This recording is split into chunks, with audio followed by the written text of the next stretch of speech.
I could just be super basic because I'm pretty enough. Yes. Okay. You were pretty enough to be basic. There's your tagline. That should be my bio.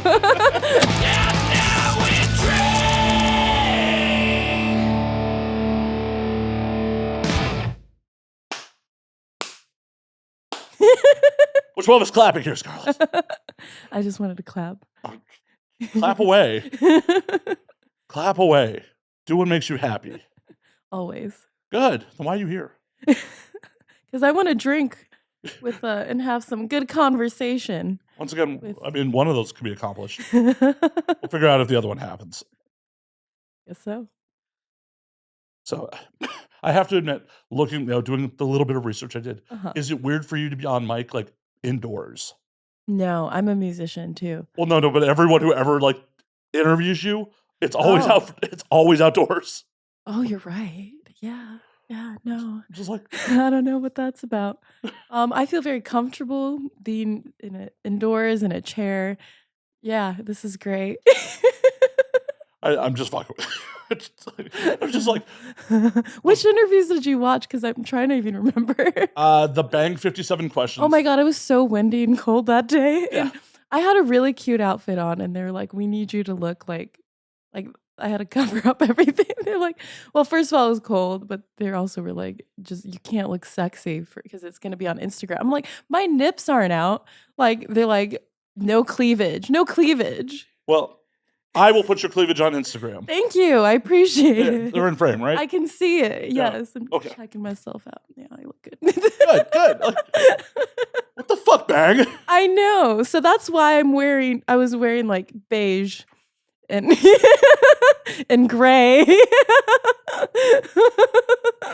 I was just like, that was just a weird, like, it's windy. It was so windy, yeah. The interviewer's red. I'm like, I'm not here to shit on Bang. No, but like, I love Bang. It was just funny. Like, I love the whole team. But yeah, that was funny. And then the other one was with Porn Crush, where you're just like, I'm in a bikini. Oh, that was super random. Yeah, I was at Stagecoach for my birthday last year with a group of porn people, and they're like, let's do an interview. I was like, okay, yeah. I'm just like, does she do interviews indoors? Do I have to move this up to the rooftop? Like, what's happening? I will only do interviews if it's outside. That's my thing. Are we drinking? We got to start drinking. This isn't Now We Drink without alcohol. It is for some people occasionally. Really? Do you have people on here that don't drink? I couldn't have half the industry on if I required people to drink. You're right. That would be weird. What do they drink? Like whatever the water? Fuck they want. Yeah. Soda, water. Have you ever had Kimmy Kim on here? I have not. That we went to set that up at one point and it just fell through, like, scheduling. She absolutely loves Coke, so that's what you'll be drinking. Oh, I mean, she'll be drinking. I still drink even when the guests are sober. Okay. Oh, whoa. No, we're gonna be here for a while. Like, I mean, you can always refill it. I will. All right. I'm risking whatever the fuck this is. Vahirovka. I will. I'm glad you can. I don't know if I'm pronouncing it right. I mean, I'm pretty close. Yeah, well, I was in Prague last year for almost a month working, and that's how I found this, and it's my favorite alcohol. Otherwise, if it wasn't this, we would be drinking scotch, which is my usual. I mean, there is some scotch on the bar. Well, see how this goes. I really want to try the Swedish don't worry. stuff too. You will. We'll get to it. Yeah, that's for the bonus content. That's not main interview content. VIP only. Yes. VIP only. Yes. That. Yes. We'll go with that. Well, cheers. Cheers. Thank you for making it.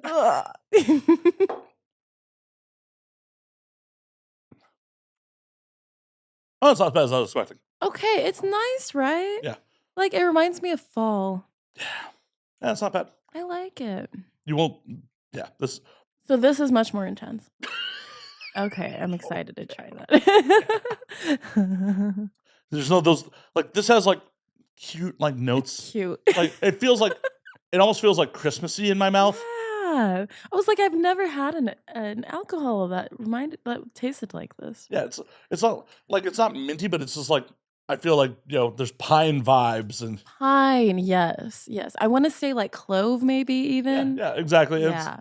But it feels like, oh, this is tastes on my tongue what I envision Christmas like. That's how I should describe it. It is in a green bottle. Malört is just, yeah. I feel like the packaging is very intense. Oh, it's intentional. Like, yeah. I mean, their current marketing is how to unfriend someone in person. How to what? How to unfriend someone in person. Really? That's so funny. Yeah, they just lean right into this tastes bad. It's just their whole... We want our marketing to be aggressive, to reflect the taste. Well, it's one of those things, like, I don't know why I'm getting into the history of Malört, but it started off as kind of like a barman's shot in, like, Chicago. Like, the bar staff would serve it to people as kind of a joke, and then it grows. Most people just order it to torture other people with. Okay, gotcha. And speaking of making mistakes, when she found out I was from Chicago, she lived there for 6 months. When she came and did the show, she brought a bottle and was like, "Why are you not feeding this to people?" I'm like, "You're right. I probably should be." And now that's where that tradition came from. So if you hate it a Chicago thing? It is. Even though it's Swedish? Okay. Yeah, Carl Jeppson was a Swedish immigrant to Chicago. Got it. Okay. And they got around it being illegal during Prohibition because they claimed it was medicine. Mm. And it tastes... It probably is. Your face.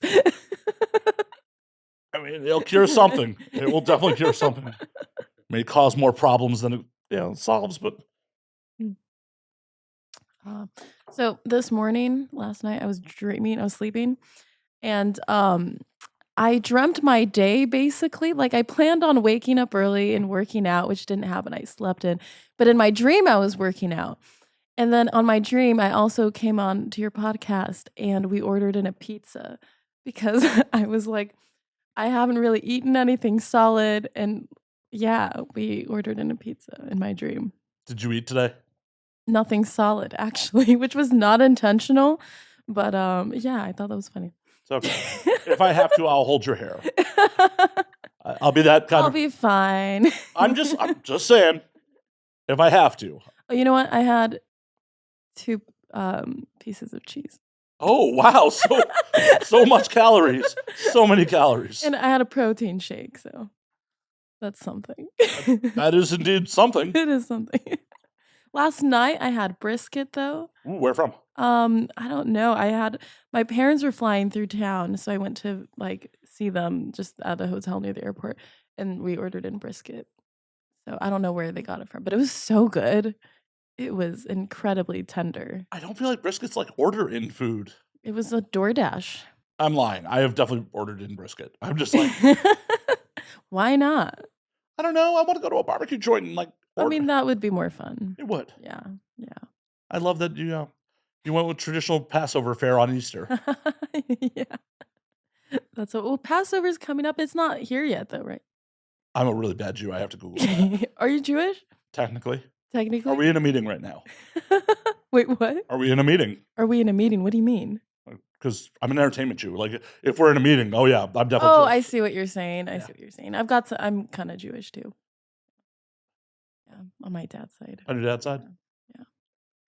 But I don't talk about it. Why not? I'm joking. This is Hollywood. You should be talking about it. We run the media. True. Well, my last name is German and Jewish, funny enough. Well, I mean, there was a lot of us there at one point. Yeah. At one point, there was Yeah. a whole lot of us there. These are slightly less. That's funny. Not so much. That part, not so much. I think some people might disagree with you quite a bit on that. Really? That being funny. Yeah. Well, moving on, maybe. Let's all walk away from that quickly. Yeah. Quickly. Yeah, anywho. Ooh. And then there'll be a weird subset of the internet that finds that hilarious, and we don't want to encourage them. I don't know. Why isn't... I mean... It's both. So, like, what are they mad for? I don't know. Oh. I don't know. I have a dark sense of humor. Well, you're in the right place. Okay, thank God. Yes, because I'm wildly offended by this. Wildly I offended. can tell. I'm sorry, Scarlett. The interview's over. Enjoy your liquor. Canceled. First podcast. I'm done. Getting you canceled before you're 10 minutes in. It's over for you. Got yourself canceled. This is why I don't do podcasts. You're just like, I'm gonna just say something horrible. I just know it. Yeah. No. Anyways. Well, that's the thing. It's like nothing is that serious. Like Exactly. everyone's gonna find something to be offended about on almost any subject. Sure. I mean, for fuck's sake, as we're recording it is the day after Easter. Yes. And not everyone, a lot of people were in a fucking uproar about yesterday being the Trans Day of Visibility. Oh, yeah. It's like, one, celebrate the day you want to celebrate. You can do both. Right. And like, if you celebrate both, celebrate both. And if anything, someone's like, well, that shouldn't fall on a religious holiday. I'm like, yeah, how many times Easter has fallen on the Trans Day of Visibility since it was incepted in 2009? Twice. Oh, yeah. Easter, it changes every year. Right. So who the fuck cares? But on top of it, it's like, this is actually Trans Visibility Day. Easter's the one that's impeding. Yeah. It's like 2013 and yesterday were the only times that like they've fallen on the same day. Yeah. And the next time Easter falls on the 31st is 2086. Oh, wow. So it's like, be 87. You plan to be around that long? Who knows? We'll see. I'll be long dead.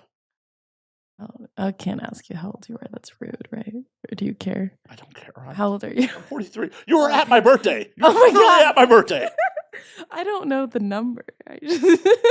We literally got pizza. You were like there for the whole party. You weren't even like. I was. That was really fun. I will say though, the karaoke guy, he was obnoxious, wasn't he? That's a good friend of mine. I don't care. He was hogging the mic. He's supposed to be announcing people. He's like, here's this lady. She's going to sing this. He's singing half the song. Like, give her moment. Let him know I said this. I will cut this clip and text it to him. Well, I love Jimmy. Because that party legitimately happened there because of him. Well, that's nice. I mean, he seems like a great guy. Just if he was aware of that one thing, people might like him a little bit better. I like Jimmy quite a bit. I'm just from an outside perspective, as a stranger who has no idea who this person is, who has only been in a scenario where he's a karaoke MC. I'm just saying. Well, I get what Jimmy's doing in a lot of cases. A lot of cases, people can't fucking sing. So he's trying to help. Okay. You are very fucking talented. So you don't need the help. He didn't do that when I went up. Well, yeah, because you're very fucking talented. He jumps in on people who can't sing. Oh, okay. He was half of my song. Oh. He is trying to make it so it is bearable for the audience. Sure. Yeah, I don't think that was always the case, but we can say that it is. I was outside for most of the party, so I fired up a cigar and was just hanging out in back most of the night. That's where the cool kids were, huh? You're a cool kid. You're right. Cherie DeVille was next to me for a lot of it, and she's a cool kid. She is indeed. Much cooler than me. Yeah, same. She's the coolest. She is very cool people. Yeah. I love Cherie to death. Me too. Yeah. No. The cool kids were intermingled everywhere. Yes. The fall down drunks were in back. It's like okay, I see. Yeah, I didn't get too fucked up. I had, I don't know, like 4 shots of scotch. Wild. Yeah. Hey, as long as you had fun. I mean, I had a great time. It was really fun. I was happy to be there. I'm bummed I didn't get to hang with you more. It's okay. Yeah, the first time, I mean, not like it. I didn't mean it like that. I'm bummed too. Oh, what were you about to say? What were you about to say? The first time I met you was at that Pass Fair party. Yeah, and then you ended up joining all the Asians at that karaoke bar. I did. Yeah, that was fun. I was like the token white. Karaoke where you and Delilah were our token white people. Yep. Yeah. So, the 2 times I've hung out with you have been at karaoke bars. Shit. You're supposed to be at a karaoke bar right now. I think so. Am I contractually obligated to have someone singing in the background while we hang out? Well, and like for the audience, Scarlett approached me at the past party. Like, hey, aren't you? I was just like, you know who I am? He was part of our group. Yeah, but before my friends know you. I just met you, but they know you. But you like You pulled me off to the you didn't pull Well, me off to the I'm a side. polite person. Well, it was before we were in the group. Like I was coming out of the bathroom back to the party, and you're like, "Hey." Well, yeah, because I have. I was like, "You're Matt. I've seen your little podcast clip." I was just like, "Someone knows me in the wild." Aw. Oh. No, that was also a very fun night. That was fun. Yeah, that was really fun. That night I got pretty drunk off of Screwball whiskey. I filled this thing up. We went to Jade Kush, a friend of mine, filled this up with peanut butter Screwball whiskey. Oh yeah, you were asking me about Screwball that night. Yeah, probably. Actually, I think you maybe have some of your Screwball out. Most likely. I was feeling very generous. Like, you're the drinking podcast, dude. Have some of this. Because like, I'm on record being like, I want my whiskey to be whiskey flavored. Yeah, what's your favorite whiskey? Oh well, that's a difficult conversation. Oh, it's like trying to choose, my favorite child. Okay, and why whiskey over scotch? I am not really into PD or smoke. Okay, so it's just a personal preference. Yeah, it's just a personal preference. Like every time I go to fucking Japan, I drink Japanese whiskeys, and I'm like, I love Japanese whiskey, like the Nikkas. Yeah, and I'll drink them and be like, I can tell this is fucking high quality. It's just not to my palate. Not your palate. High quality is not your palate. No. High quality is my palate. Okay. This particular. Oh, okay. Because for those of you who don't know, Japanese whiskey is essentially Scotch. Yeah. So it's just like. That's probably why I like it. Yeah. And it's just like, I can tell this is like a high quality alcohol. Yeah. I just don't care for it. Though I do drink a fucking ton of Centurion soda while I'm there. Okay. Because like canned highballs are just everywhere. And it's enough soda water where it's just like, this isn't too smoky, clang. Yeah. So you probably are not a mezcal fan. No. That's why there's like 2 bottles that have been living on the bar for. I feel like occasionally I'll drink a mezcal, but I feel like I'm not that miserable. I mean, I'm not miserable, period. But like, that's just the next level, I feel like, over scotch, But occasionally I will enjoy it. On your dark days, you're just like. My dark days, I'm like, give me a mezcal. Give me a mezcal. Just neat. Well, I always drink them neat. Like, yeah, I don't know. It's like a challenge, I guess. I'm like, yeah. You want to be challenged by your alcohol? Why not? I like to be challenged by everything. Well, and speaking of like, the some of the Porn Chris interviews and some of the other interviews like have gotten into depth of like some of the struggles you've had in life, Sure. and I have to admit, you are wildly upbeat for everything that you've gone through in life. Thanks. That's it is what it is. You just gotta keep on trucking on. for sure, but like that's not a skill set everyone fucking has. No, that's true. Like, yeah, good on you for that shit. Thank you. I appreciate that. Because it was just like, how do you get to be so cool? Oh, have a bunch of near-death experiences. Exactly. Maybe some more people in this industry should have some near-death experiences. And people, period, in general, Yeah, I don't know. And it's like so this is my birthday month. I turned 25. And a lot's happened in these 25 years, But yeah, I don't know. Like definitely with some of the things I have dealt with depression first dealing with them. But I think that kind of just helped me to realize that yeah, you can be sad and miserable, or you can just be like, fuck it, I'm just gonna live my life and just see what happens. I generally just go with sad and miserable. It's like you have to go through the sadness and then you realize. This is my advice, and I forgot about this advice, but then I recently remembered it. If ever I'm going through something, I think the best thing to do is just try to hit rock bottom as quickly as possible. Because once you do that, then you're like, wow, it really sucks here. And then it kind of propels you and shoots you back up to life. Well, welcome to rock bottom. Your podcast adventures will only get better from here. No, I'm happy to be here. You say that now. We're still very early into the show. Later on, just like I'm gonna be more lightweight than usual since I haven't. I know. That's why I was. This is gonna be fun. That's why I was like, did you eat? Feels warm in here. I usually bring a little Asian fan with me, but I left it in my car. Yeah, I do the whole like thing, and it's like my move. Makes me look a little cool. Like you need accessories to be cool all of a sudden. No, it's just a fun little thing to do. I like bat my eyes. Yeah, I'm pretty sure the internet thinks you're cool already. I don't think you need party tricks to do it.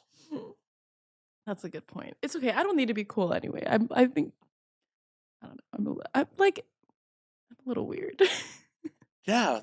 Yeah. Yeah. I mean, yes, but interesting people are like True. like who wants to be fucking normal? Boring. It's boring as shit. Boring. We work in an industry where we specifically said, society's like expectations for us. Fuck that. Exactly. That is one thing. Everyone who decides to join porn, it's like there is a level of fuck it. You have to. I feel like that. How else are you gonna get here? And I admire that. Well, at least thrive here, because sure, thrive. Yeah. Because I'm sure you're in 2.5 years now. Yeah. How many people have you seen come and go in that 2.5 years? Quite a bit. Yeah. Yeah. This ain't for everybody. Yeah. Yeah, for sure. I agree. Yeah. But you are killing the game. So Thanks. Like, you have many accolades and. Thanks. I feel like I have the right disposition for it. You do. Like the amount of people that would have achieved your level or even lesser like notoriety in the amount of time you've been in. Some of them are really fucking stuck up. True. That's not me. I'm never gonna be like that. Good. Yeah. No. I like people. Like I'm just I'm always fascinated by people, always curious, and I like community and connecting with people. So I think being stuck up is very isolating. Oh, it definitely can be, especially when your star falls a little bit. Not tends to, but like if your star falls a little bit, it's like, oh, those people that were around you just because they were trying to use you, all of a sudden, fucking, they're vapor. Exactly. Where it's like if you've developed a real community and real friends, it's just like they'll be there for the downtimes too. Yeah, exactly. And I think like when you're just pleasant to be around, people want to work with you. So you're really doing yourself a disservice by being a cunt. You know, it's not going to help your career if you're a bitch. I wholeheartedly agree.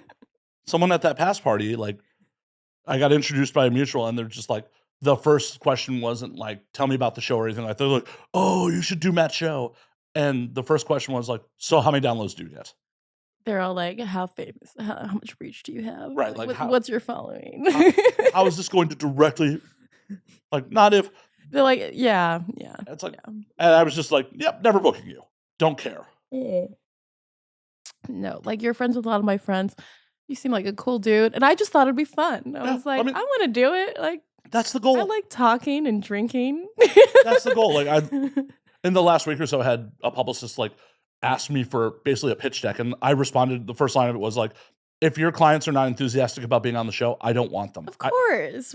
Yeah. Like, I'm not. Well, what kind of conversation are you going to have? Not a good one. No. Not a good one. I've been doing this too long to be like, oh yeah, forced conversations are super funsies. No one likes that. No. Oh, and then occasionally you get fucking people who are really shitty about like that it didn't go like they wanted. Oh. I think, their first problem is having an idea of what it's supposed to look like. Well, what they think it is without actually doing any research of what it is. Yeah. Had someone literally come on here and try to plug their scenes for 2 hours. Oh, God. And I kept like moving it away to like real life sex and shit like that, and just right back to their scenes, right away from it. And like by the end of it, they're just fucking furious. I'm like, did you not do any research of what show you were coming to do? Right.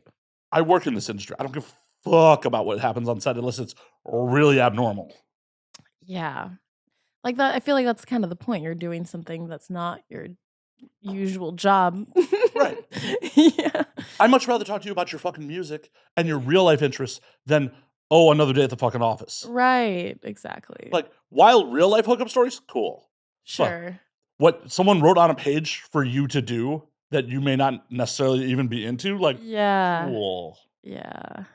Like, no, sorry. She is into every scene she has ever done. She is just an unsatiable nymphomaniac. And Also, I feel like that's a little extra to, like, go on a podcast specifically to plug your things. Like, who puts in that much effort? No offense to I don't fucking plenty know. of offense. But, like like, what, you reposted on Twitter and you call it a day. Right.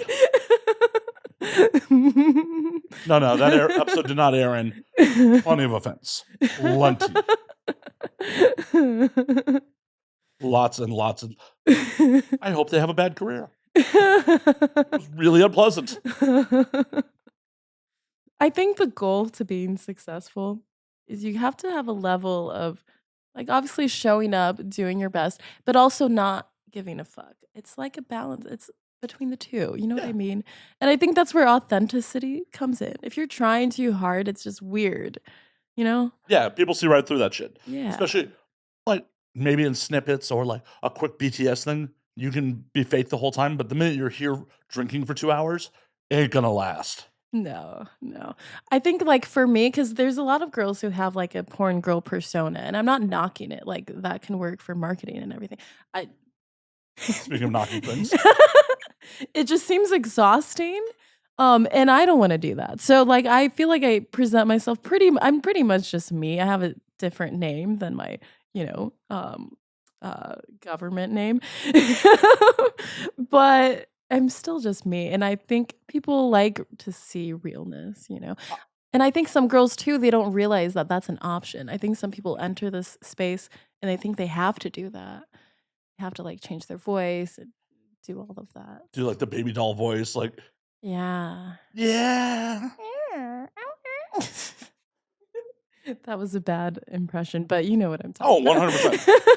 They're literally. I think that's obnoxious, so I don't wanna do that. I don't want it either. As the host of this show, I don't want it either. Like, Yeah. years ago, a friend of mine who's, like, legitimately a friend of mine, like, this is someone I hang out with, like, in the really real world, came and did the show and, like, fully porned it up, and, like, we had to pause in the middle of them, like, no, stop.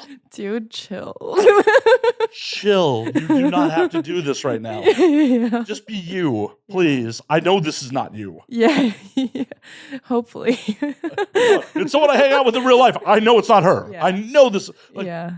Like, we've hung out a couple times, so if you came in and did that, I'd be like, Sure. chill. But Yeah. if I'm getting someone completely cold, it'd be like, Yeah. is this?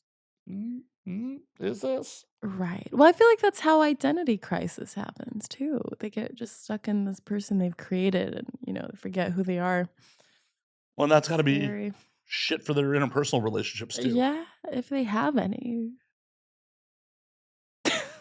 I mean, a moment of silence that's really sad, honestly. Well, it's something that does get discussed on here fairly often, like how porn can be a lonely fucking place. It can, yeah. I feel very, very fortunate that like I have friends both in the industry and outside of the industry. I have like hobbies and passions, and I really like prioritize. I'm a real person, and like when I'm not on a porn set, I'm my government name. Like I think it's really healthy. It is. I mean, it seems so like obvious, but it's not to you a lot can of lose people. sight of that. Yeah. You have to be a real person. Like I don't like porn is a fun job. It can be a fun job, but if you don't have a life outside of that, there is a big whole wide world out there, and just porn is. Hopefully that's not everything in your life. Otherwise, I feel like because I have a balanced life, I can enjoy doing porn more. Well, and on top of it, if you don't have a balanced life, statistically, not everyone has a long career. Like, true. Yeah. And if like you put like I understand if that's your everything, damn. Yeah, and it's like I understand getting your bag, like make that money. Yes. But if you're gonna throw everything else to the wayside, it's like it's a bad plan. I've pissed some people off over the years being like, so what's your post-porn plan? Right. And I've had some performers be like, what do you mean? Like no, girl, like I've been around a long time. When I first got in, I was working with some people that were very much A-list, top of the game, people that were signed to your agent. Yeah. None of them are here now. Yeah. And Some of them have varying degrees of like a pretty rad life. Some of them not.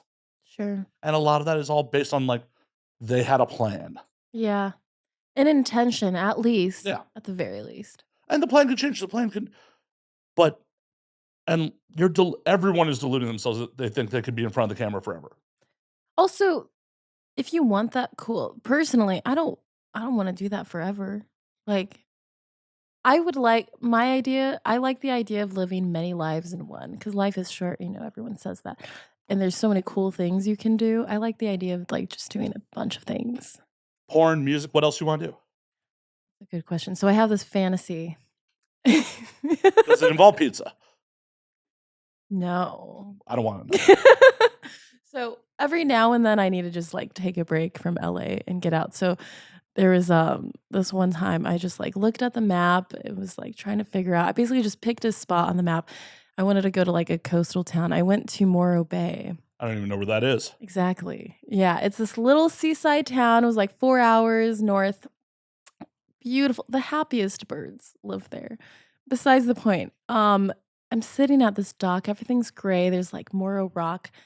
Just like no one cares about who you are or anything. And I'm like, I could be a sailor, like maybe a pirate or something. Maybe not a pirate. That's a little ambitious. But like I could Scarlett's just the see captain now. myself. I was like, what if I just went out to sea for like 3 months or something? And it's on my bucket list now. Like I want to be a sailor. You gonna buy a boat?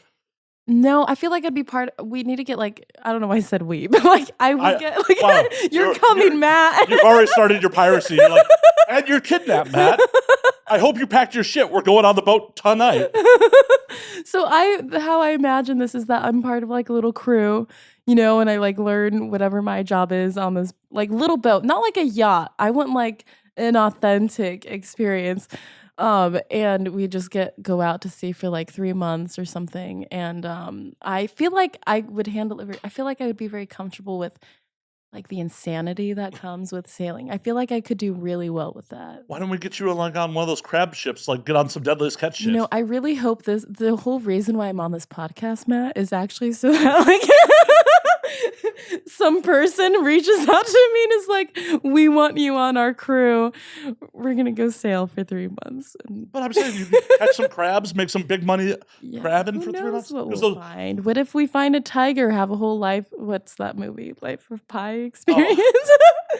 I'll bring my shrooms. I feel like being in charge of the boat and shrooms might be a bad mix. No, yeah. I would have to have a very low responsibility job. What Scarlett's really saying is, I'd like to be on a boat for 3 months and do minimal work while I trip for the whole time. It's not until now that shrooms even came to this fantasy. I'm going to call you out. That's some pretty girl privilege right there. Can you just take me on your boat and I can just hang out and kind of do stuff for 3 months? The thing is, I could probably get away with that. But you could. Don't get it wrong. You could. Like shrooms are not a deal breaker here. Like I will be like, you can count on me. I will be a good crew member. I'm just saying. I wouldn't put past you like someone says like, I got a boat. The amount of DM signs of I got a boat. Oh my God. I really hope after this, I'm going to like send you screenshots if I start getting like boat people DMing me.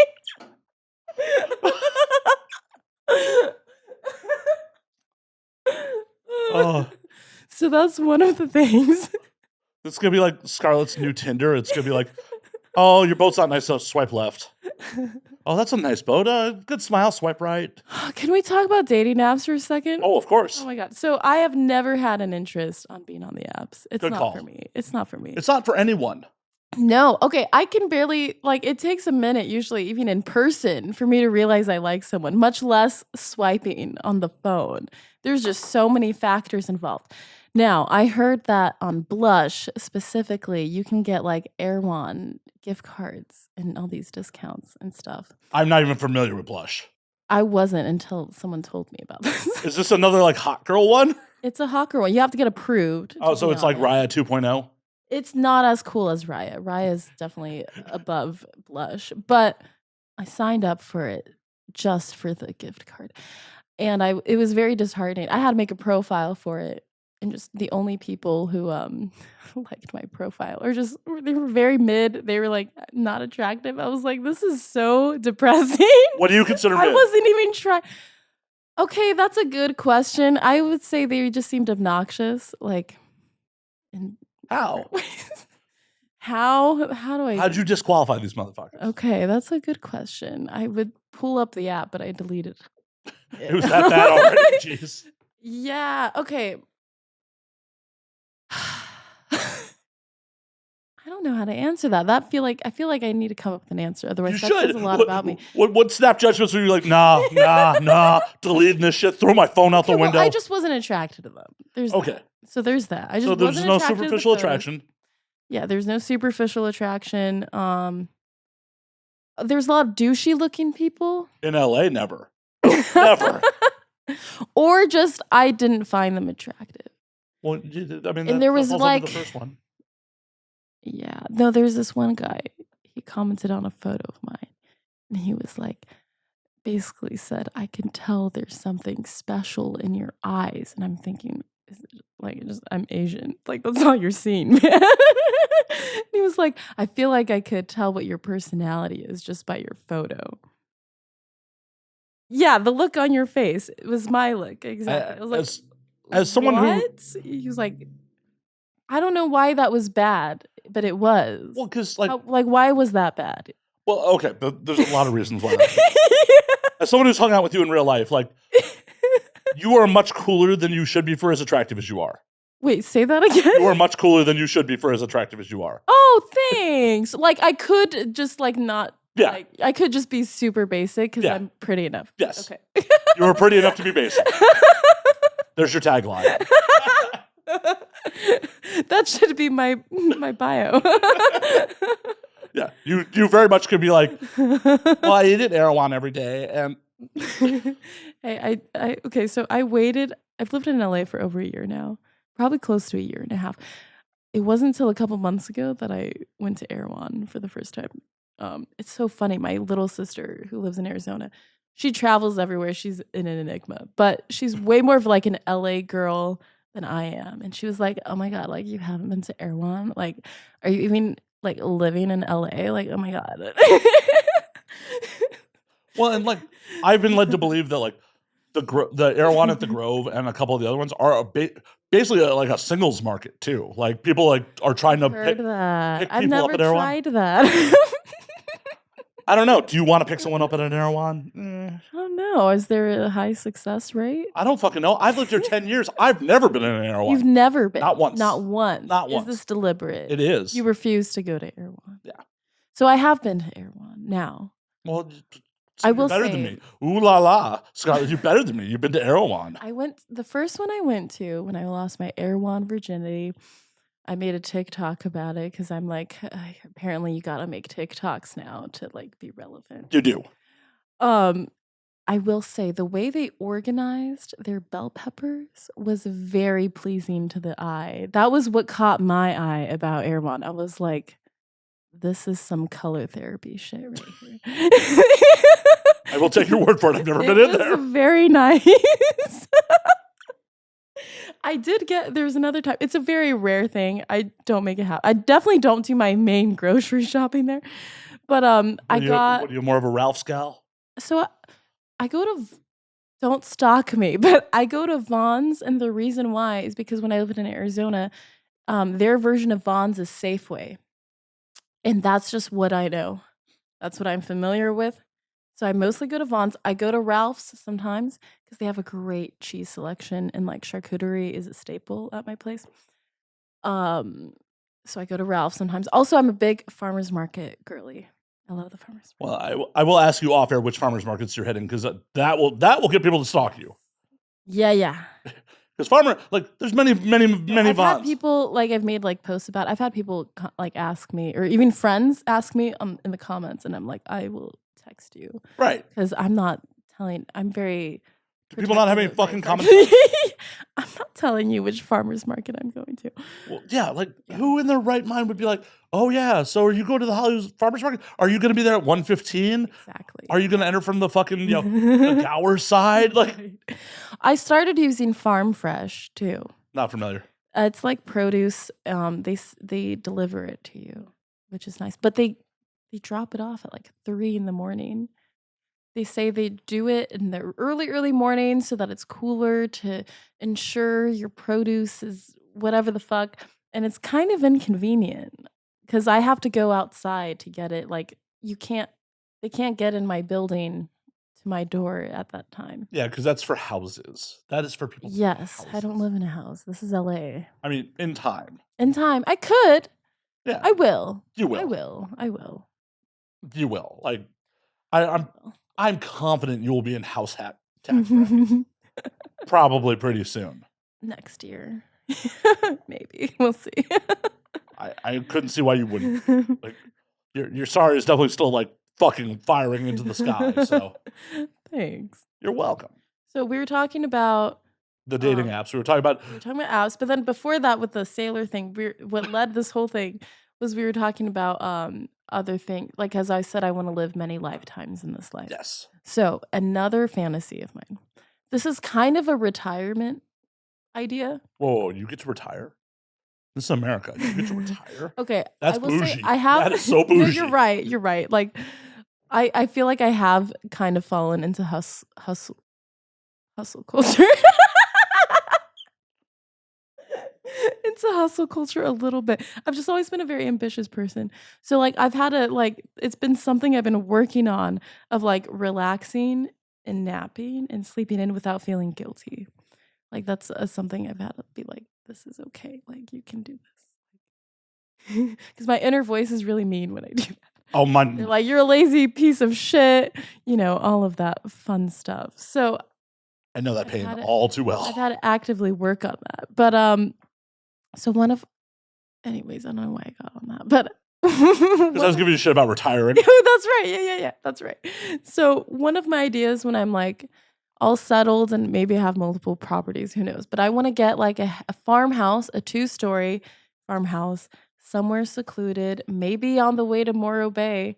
Ideally, because I passed a lot of farms when I drove there. I'm like, what if I lived in like a farmhouse near the seaside? That way I could be a sailor. And when I'm not sailing, what I would love is to have a flower farm. Because I love flowers. Like I do my own flower arrangements and I get them at the farmer's market. And I make them all. They make me happy. I like coming home to them. I love flowers. So I was like, what if I had my own flower? Like I'd hire people to run it for me, obviously. And I would have like a beautiful white, like grand piano in my farmhouse. And I would just wake up to this flower field. And I think that would be pretty sick. And all the migrant workers working it. And I could take my flowers to the farmer's market and I could sell them there. That sounds so cute for me, right? Yeah. I think the fantasy sounds cute. The reality sounds maybe not so much. Really? Why? Well, just because like it's gonna be a farm. There's gonna be people working on it all the fucking time. I'm providing jobs. Right, but that is not like relaxing wake up. What? They're being surrounded by flowers every day. You still have to harvest them. So, I mean, I would participate. It wouldn't all be on me, you know. I'm just saying, like, that's not like being a farmer's never been like, oh yeah, that's the chillest job ever, being a farmer. I suppose. Kind of. I don't know. I mean, unless you're talking about like pre-Civil War South. And that's not allowed anymore, Scarlett. You can't own people. Oh my God. I would never.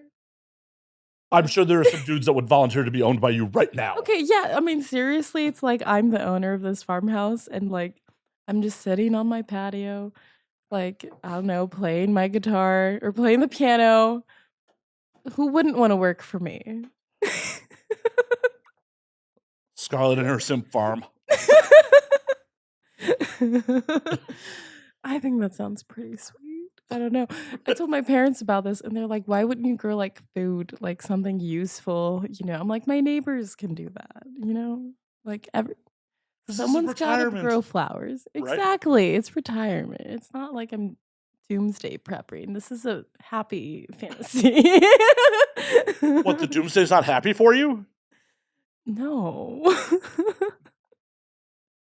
Why, you don't want to see society fall? I mean, We'll see what happens. We'll see. That's not a no. I'm like, I think I'll just die if that happens. Like, do I need to survive through it? Like, I don't know. But you could help rebuild society. I guess that's a joke. You could help rebuild society in your image with your army of simps. Flowers everywhere. Scarlett, how would you rebuild society? What would society be based around if you were in charge?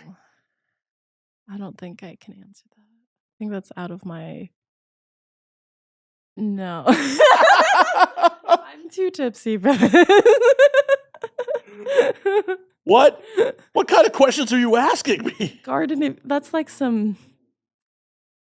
Oh, what would an ideal world be? Oh, no, I'm just saying a world built by you. A world built by me. Yeah, like if you're just like, I can remake the world however the fuck I wanted. How would you remake it? Well, there would have to be things that defy physics involved for it to be a perfect reality. Like? Okay, well, like if there was just, we didn't have to... Well, okay, here's the thing. It's like you could go the route of like food just grows by itself and you don't have to do anything. It does. That's a good point. It's only farming that is when we decided to get involved, you know? Like things just grow.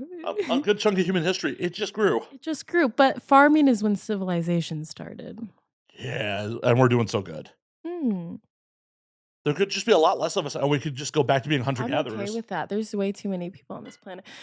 For instance, I feel like this year, it's April Fool's Day, by the way, while we're recording this. So we're in month 4. I feel like I've been drinking more this year, only because I guess I know more people now. There's so many fucking birthdays. Like, I'm sorry, you were one of them.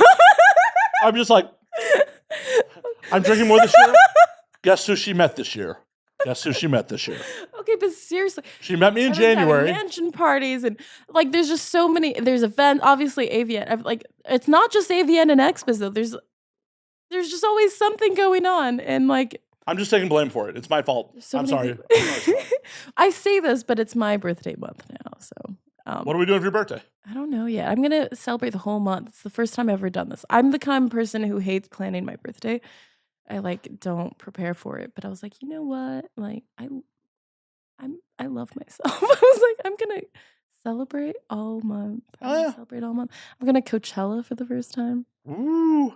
Woo. You're on your way to basic. Last year was Stagecoach. So that counts for something. Oh yeah, no. I did Stagecoach first. Let it be known. That's like sticking your toes into basic, and then Coachella, like Chris Stapleton sang on my birthday.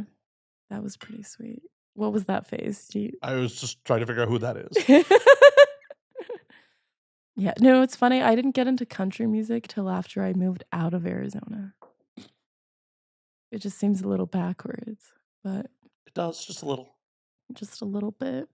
Yeah, I'm excited to see Lana Del Rey play. Okay, that's rad. Right? Okay, so you're a Lana fan. Oh yeah, I mean Lana fucking makes music. Great. I mean, they're gonna take my metalhead card for this one, but that's fine.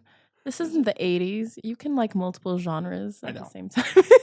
To be fair, it's not the 90s, because in the 90s that was it's like you're either rock or you're disco. Well, in the 90s, legitimately, like if you tried to present something to me that wasn't metal, I was just like, no. But you've opened your mind. I am a strong believer that there's good and bad music in every genre. Well, and it's all subjective. Yes. Yeah, that's true. Like it's one of those things where as I've gotten older, it's just like just because I like something doesn't necessarily make it bad. It just means that it is not to my taste. Much like scotch. Like I recognize it's good. True. It's just not for me. Yeah. And you shouldn't shit on people's things. No. I mean, I do sometimes, but same. I try not to. Yeah, you do you, boo. As long as you're not inflicting it on me. Yeah, as long as you're not forcing or like pressuring someone. Will you go to a concert of like a musical genre that you are super not into for a significant other or like someone you're trying to date? Short answer, yes, without skipping a beat, because that's just the kind of person I am. But honestly, there isn't a genre that I'd be like, I would never. Okay, but there's gotta be some individual acts that you'd be like, "Nah, that's not me." Trying to think. That's a good question. Like, what is someone that I'd be like, ew? They have to exist. There's gotta be some There has to be. there has to be some band or some artist you're just like, "Nah, that's not for me." Okay, so growing up, I was kind of into like the punk rock kind of scene. I listened to emo music. I'm just gonna say it. There's nothing to be ashamed of. Did you know? Not a lot of people know this. Maybe some people do. Do you know what emo stands for? Emotional? Yes. Not everyone. I thought that was a trick question. I'm like, you're asking me a trick question, right? Not everyone knows that. Yes. Did you have scene hair?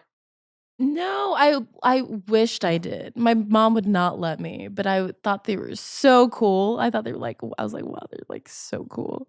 No, I just had brown hair. I did dye. I had like, I wasn't allowed to dye all of my hair, but I could dye like just 2 streaks in the front. So I went purple was the first thing I did, and then I went blue, which turned green, and I kind of liked the green. Yeah. And then I dyed my tips, which was super cool when I was a teenager. Like, so I dyed my hair black and then I dyed the tips blue. And then my mom has always had this idea that I would look really good blonde. I think she was going through her weird thing. She was like, I married a white guy. Like, why aren't you taller? Why don't you have blue eyes? There was some weird, like, she's going through her own, like, what do they call it? Like life crisis? Yeah, like whitewashing maybe got to her. I don't know, but I think she just really wanted me to be more white. She just wanted an Aryan child. Something like that. So, one day I was really like jet lagged and sleep. I traveled a lot growing up with my family. I was just really jet lagged and sleep deprived, and I let her convince me to dye my hair blonde. But I had dyed my hair black before, and I had these blue tips. So basically, my roots, which they call it virgin hair, was like platinum, and then the middle part that was black was like brown, and then the tips were like about to fall off. So they tried to fix it and do all these things. It was a disaster. It looked horrible.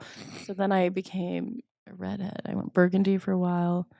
Then I went back to the black. And then I actually used to manage a hair salon. So I used to go blue black all the time.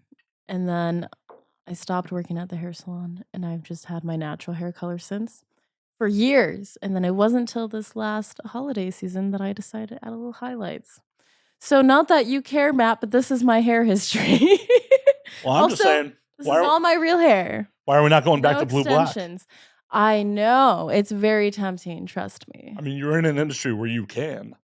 Yes, it's not pink or purple or anything. I feel like because I'm naturally brown, it's warmer. Like I guess I would look more goth with blue black, which is fine. I do feel like this is a little more flattering on me. I mean, you can just do it temporarily. Just tell Speegs this is Oh, a thing you that's don't know happening. anything about hair color. Blue black is not temporary, Matt. It's hair. It's Anything all black, it's temporary. yes, but I just mean it's hard to do anything else after that. It Shave like your head. stays in your hair. That's an option. It That's is. an option. When I was 9, I cut my hair really short. I had I thought I was a rock star, and I got it out of my system at 9. So now I don't really have any interest in chopping all my hair off. Oh, I thought you were about to say you don't have that interest in being a rock star now. Oh no, I'm gonna be a rock star. Like everyone tells me not to get tattoos because of my job. So I've decided I'm gonna wait till I'm a rock star, then I will get tattoos. So I'm curious, what level of like musical success says, "Fuck porn, I'm out"? Like, at what degree of I think musical I'm gonna do success? both. Okay. I'm gonna do both. Why not? Yeah. I think if I got more momentum with music, I would probably just be more selective about the porn that I do. But it's so fun. I love doing like movies, especially like the features. I love a fun project, when you're not just like a stepdaughter. It's really fun to like actually act and be part of Have something cool. dialogue and Yes, I like dialogue. I love acting. Actually, that was the first thing I wanted to be growing up when I was a kid. I wanted to be an actress. My little trick, like I would faint, like I'd pretend to pass out. I know you're on record saying that you're good at falling. I'm very good at falling. I know it's so weird that I like have made a point to make that known, but I can just pass out on It doesn't matter. Like I did martial arts. Please don't pass out. I won't, but like I know how to fall without hurting myself. I'm just saying, It's so please, fun. please just don't pass out. I won't. I'm just like, well, cool. Cool. No, that would be problematic. I wouldn't. It would be. It definitely would be. Like, Jade, can you come get Scarlett? I don't know what to do about this.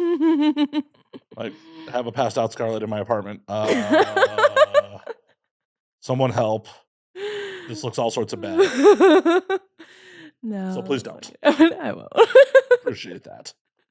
I'm almost done. How are you doing on that? Do you like it? It's all right. I mean, it's not my favorite thing. Okay. Well. I also drank a glass of whiskey already. Oh, okay. Nice. I need to catch up. I really want to try the Malört. Oh, it'll happen. Don't worry. That is for the bonus content, though. So is that at the end? It is. Okay. I'll keep drinking my Vahirovka. Yeah. I mean, you're welcome to anything else on the bar, too. So I would like to try your favorite whiskey. I don't have any in stock. Okay. Okay. Been drinking Elijah Craig. It's kind of the house wine of it that we drink these days. It is a very good bottle for a very decent price point. My go-to, like my favorite whiskey, which sounds so shitty these days because everyone's discovered it, is W.L. Weller's Special Reserve. Okay. And I really like W.L. Weller's Special Reserve because Yeah. it used to be a $25 bottle. Mm-hmm. It is rejected Pappy Van Winkle. Do you know what Pappy is? No, like what do those words mean? It sounds serious. So Pappy is like what bourbon drinkers like the holy grail okay. for bourbon drinkers. Okay, like, gotcha. It retail Buffalo Trace only puts out like a handful of bottles a year because it's aged 10, 12, and 15 years. Okay. It retails for like 200 plus a bottle, but what? You said it used to be 25? Oh no, I'm getting there. Oh, okay. So Pappy retails for 200 plus a bottle. Pappy. Yep. And then it gets gray marketed by everybody for usually $1,000 to $2,000 a bottle. Jesus. What Weller is rejected Pappy. It's like this doesn't quite make the cut to become Pappy. It's the same mash barrels. It's only the green label's only aged 7 years. Okay. But it has a different name. It used to be readily available, $25 a bottle. Fucking delicious weeded bourbon. Yeah. No one knew about it. Then everyone fucking discovered it and realized what it was. And now Buffalo Trace only puts it out on consignment, so that's in limited release. And it's fucking $100 a bottle in LA. If you can you can find it. Wow.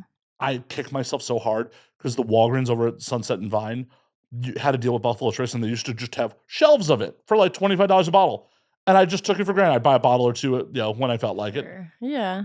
And then one day, they changed liquor managers who didn't have a deal with Buffalo Trace anymore. And that was a very bittersweet day. Because they decided that they didn't want to stock a lot of whiskeys anymore.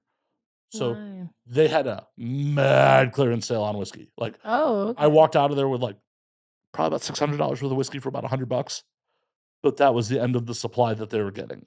Wow. Like, they then turned into like basic bitch whiskeys all the time. Like, basic bitch. What's a basic Jack Daniels? Whiskey? Of course, yeah. Beam Jack Daniels. Very common shit. Yeah. So it was just like, I could have just had it. Like, I was down in Austin, that was a couple of years ago at this point, walked into some random mom and pop liquor store, and every time I walk into a mom and pop, it's like, do you happen to have W.L. Special Reserve? And they're like, oh yeah, we got a handle of it. I'm like, how much? They're like, 44. I'm like, fucking, they're selling it at retail prices. Put my bag overweight with it, but worth it. Sort of. It made it become like a fucking $100 bottle, but worth it.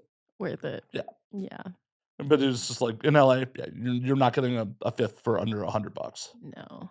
I brought back a lot of Vahirovka from Prague. Is it different here than it is there? No, I think it's the same. Although, what kind of airline did I fly? I flew like not a regular airline. It was like Swedish. It's some kind of airline I'd never been on. They charged me like almost $1,000 for an overweight bag. It was more than my fucking ticket. Why didn't you just go grab a second bag real quick? I don't know if it would have been that much cheaper, but maybe I should have done. Oh, Well, no, I no. had 2 bags already. Oh. I had 2 bags already. Yeah, but I brought back quite a bit of Vahirovka, and also at the time I didn't swear off vodka like I have now, so I brought back some vodka too. Why But I also have- went shopping, and Why have you sworn off vodka? like no, nothing like crazy. Not I it's don't not like believe there's you. really a story. I do not believe you. No one swears off an alcohol Okay, it's without. not like I've like okay within the past week actually I think I had a seltzer or something that had vodka in it, That but doesn't count. I don't like vodka. I just if it's vodka or tequila, I'll do tequila any day. I think vodka just reminds me of being like a teenager, you know. Like I just don't like the smell. Like I don't like anything about it. Did you ever have like a bad like, oh my god, I'm gonna be sick on vodka No, night? not really. It just one day I was like, you know what? I prefer everything else but vodka. Like gin, I like gin. Vodka with juniper. Yeah, but it's not vodka. Fair. I will rarely drink vodka. I for years swore it off. It's never the first choice.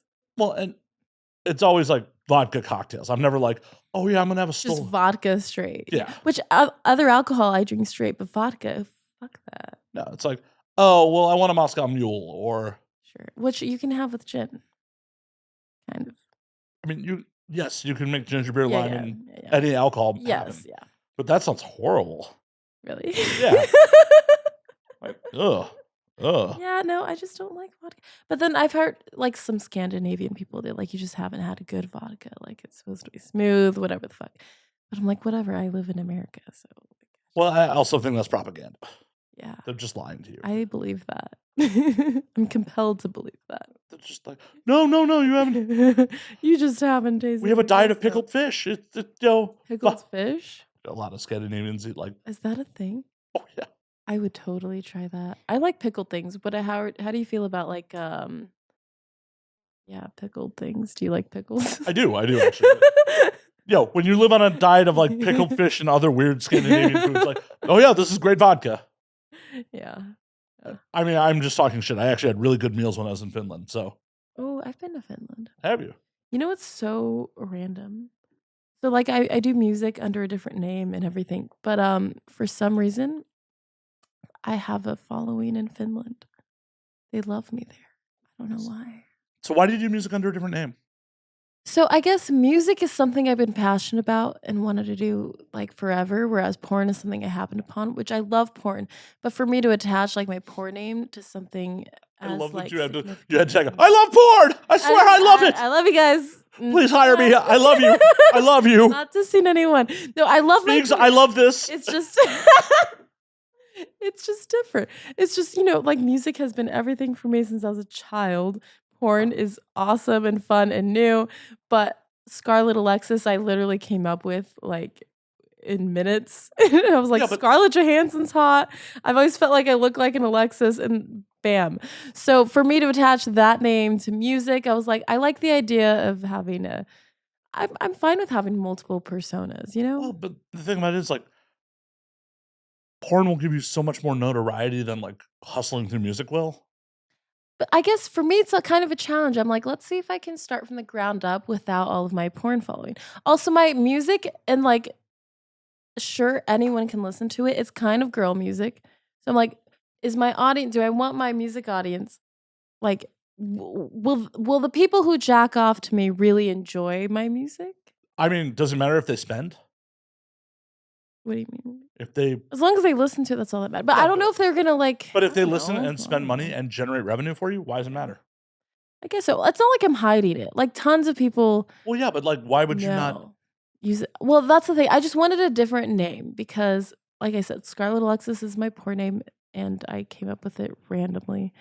And I just like the idea of having a different persona for music. All right. That's all there is to it. But I'm not like hiding it really. I just, My former record label like brain is just like, but that is so much marketing you're giving up.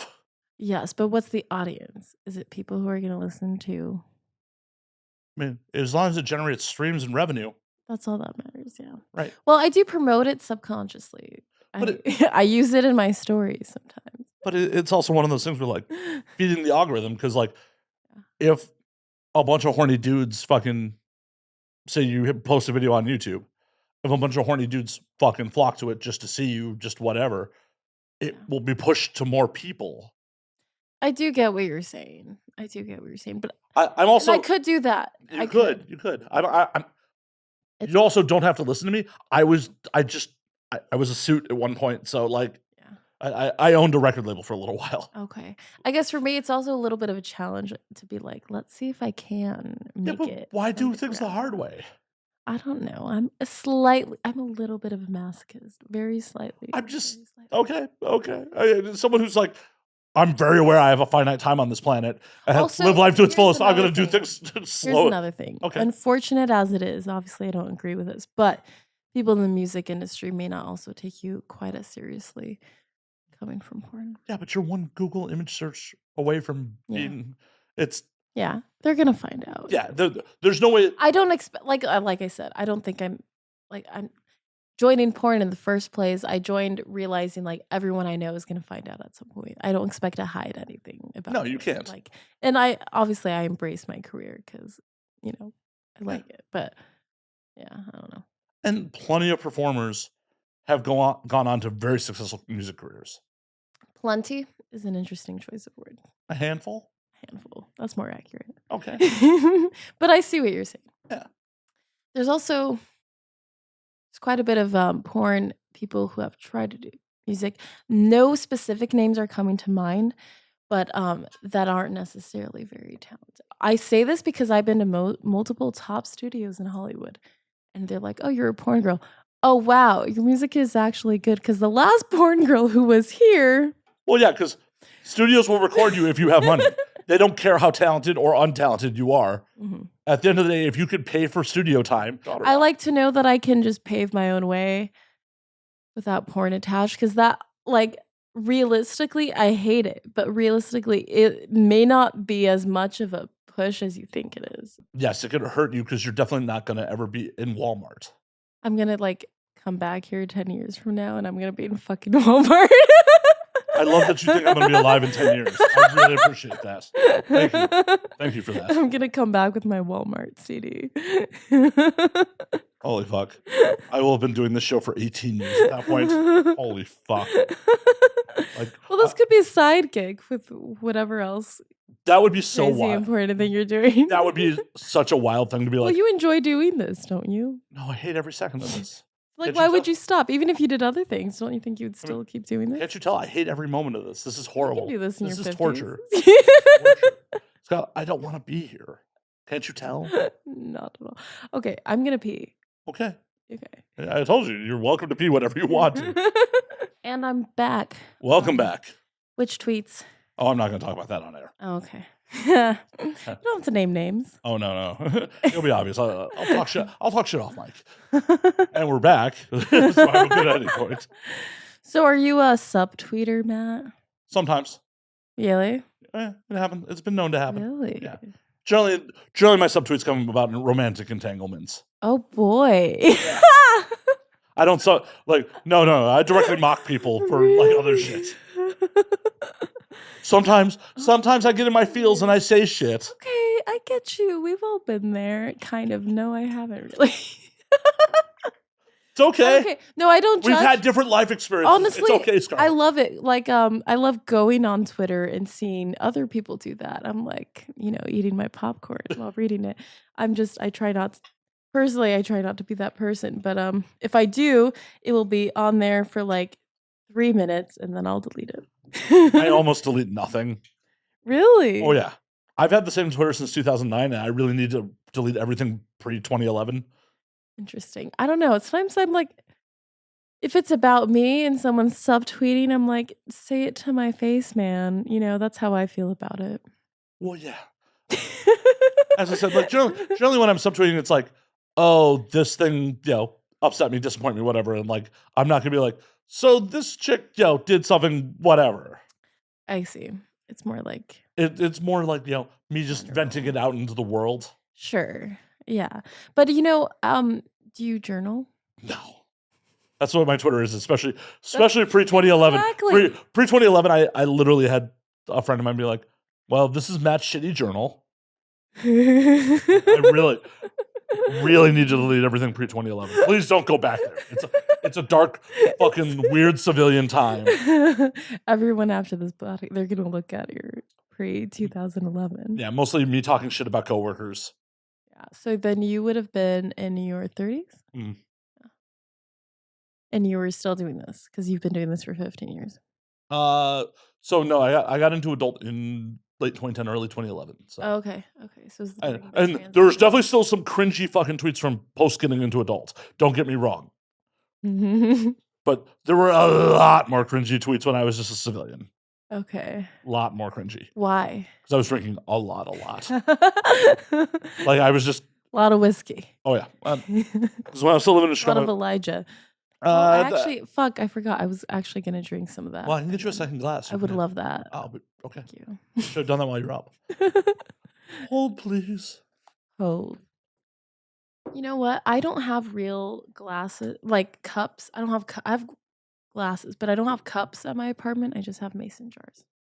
Nothing wrong with it. No. All right, Elijah, here I come. But no, those were still my Jack and Coke days. Okay. Oh, when you were a basic bitch? Uh-huh. Yep.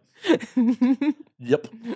So when did you stop being a basic bitch, Matt? When I moved to the West Coast and I was like, I am drinking way too much soda.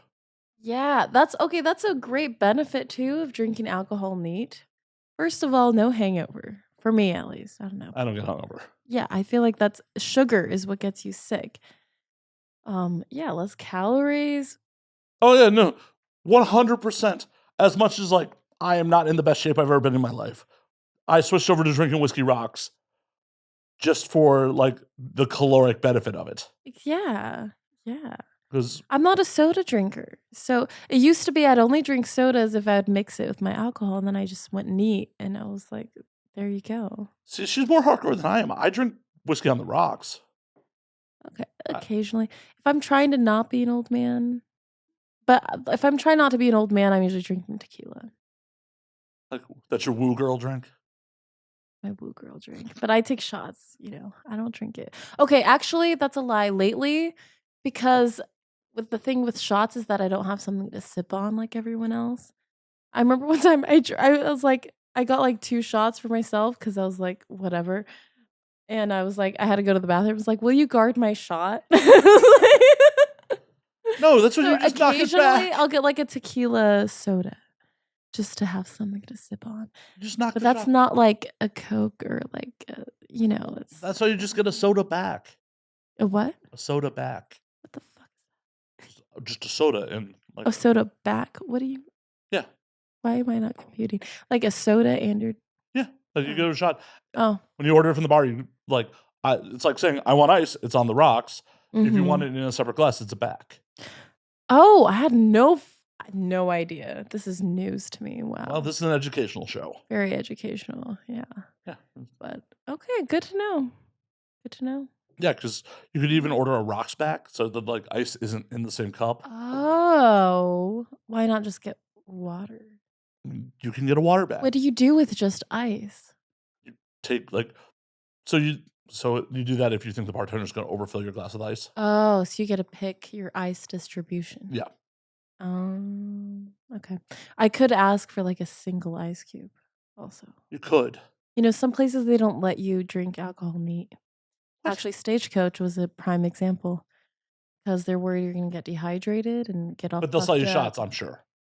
Yeah, assholes. Like, that's such a double standard. Right. Okay. Can I get a shot of whatever in a bigger cup? Wow. That's just blew my mind.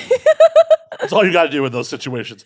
I'm like, this is so stupid. They're like, yeah, we're not allowed. The bartenders know it's stupid too. Just like, yo, can I get a... Just be like, can I have my ice separate? Yeah, just can I get an ice back? Yeah. Or can I get my shot in a bigger cup? And then just fucking sip on it. Like, yeah. The bartenders know it's stupid too. You just have to phrase it correctly. You never get mad. It's just their job. Right. It's like policy. They didn't come up with the policies. Be nice to your servers and your bartenders. It's not their fault. Definitely not. And that's why you just game it a little bit. Yeah. I'm like, yeah, that's really stupid, but it's not your fault. Mad stupid. Mad stupid. Oh. So, how's your love life, Matt? We haven't even really touched on yours. No, we don't have to. My audience A has heard about mine a fair amount. Really? And B, well, you're tweeting about it. not recently. Kidding. Not recently. And I'm sure they're much more interested in your love life. I'll talk about it. I have no shame in it. I have zero shame in it. Oh, What? actually, I'll put this out to you. I'll pose this question to you as a performer. So, like tomorrow night, I'm hanging out with a performer who, like, you know, we've messed around a little bit with flirtation. We've never actually hooked up. Okay. Do I know that? Have I met this person? I don't know. Okay. I don't know who you know. And I was like, yo, because we have plans tomorrow night. And I was just like, yo, should I hit TTS before we hang out on Tuesday? You should. Well, no, I just flat out asked her. I'm like, yo, yeah. I'm not going to, because I normally go get tested from county. I'm not a performer. I don't have to get a 2-week test. Like, I go get tested for free at county. I'm not dropping the cash on a panel test if I don't need to. Sure, I feel that. So I'm like, yo, but like regular, you have pretty good like sex like hygiene. Like I get tested. I mean, like you get tested like a safe amount. Yeah, I get tested on the regular. But like I understand, like if I'm hooking up with a performer, like it's just courteous of me to have a real test. Yes. And I'm like, yo, should I go get tested? And she's just like, let me get back to you. I'm like, that's a fucking no. She said, let me get back to you. Yeah. But you literally asked. She could just be like yes or no. Like she could have just given you her answer. She did. I mean, that's she did. That's okay. a no. The minute I'm like, yo. Okay. Let me get back to you. Okay, if I really cared, I'd just be like, yeah, get fucking tested. Or I'd be like, I don't care. Why? What's with the weight? What does the weight do for you? She had to think about it. Yeah, like, and if you have to think about it, that's a no. Yeah. I guess for me, it's like if you tell me like you're the only person I've been with and I'm clean prior to that, then. But I'm not.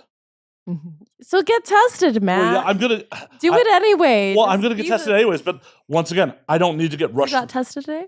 No, I didn't. But I don't need to get fucking rushed results and like drop $200. No. But like, so where do you go? Like just LA County, like LA County. LA County. Like the county has free clinics. What do you like the hospital? Like the LA County like medical centers. Oh, okay.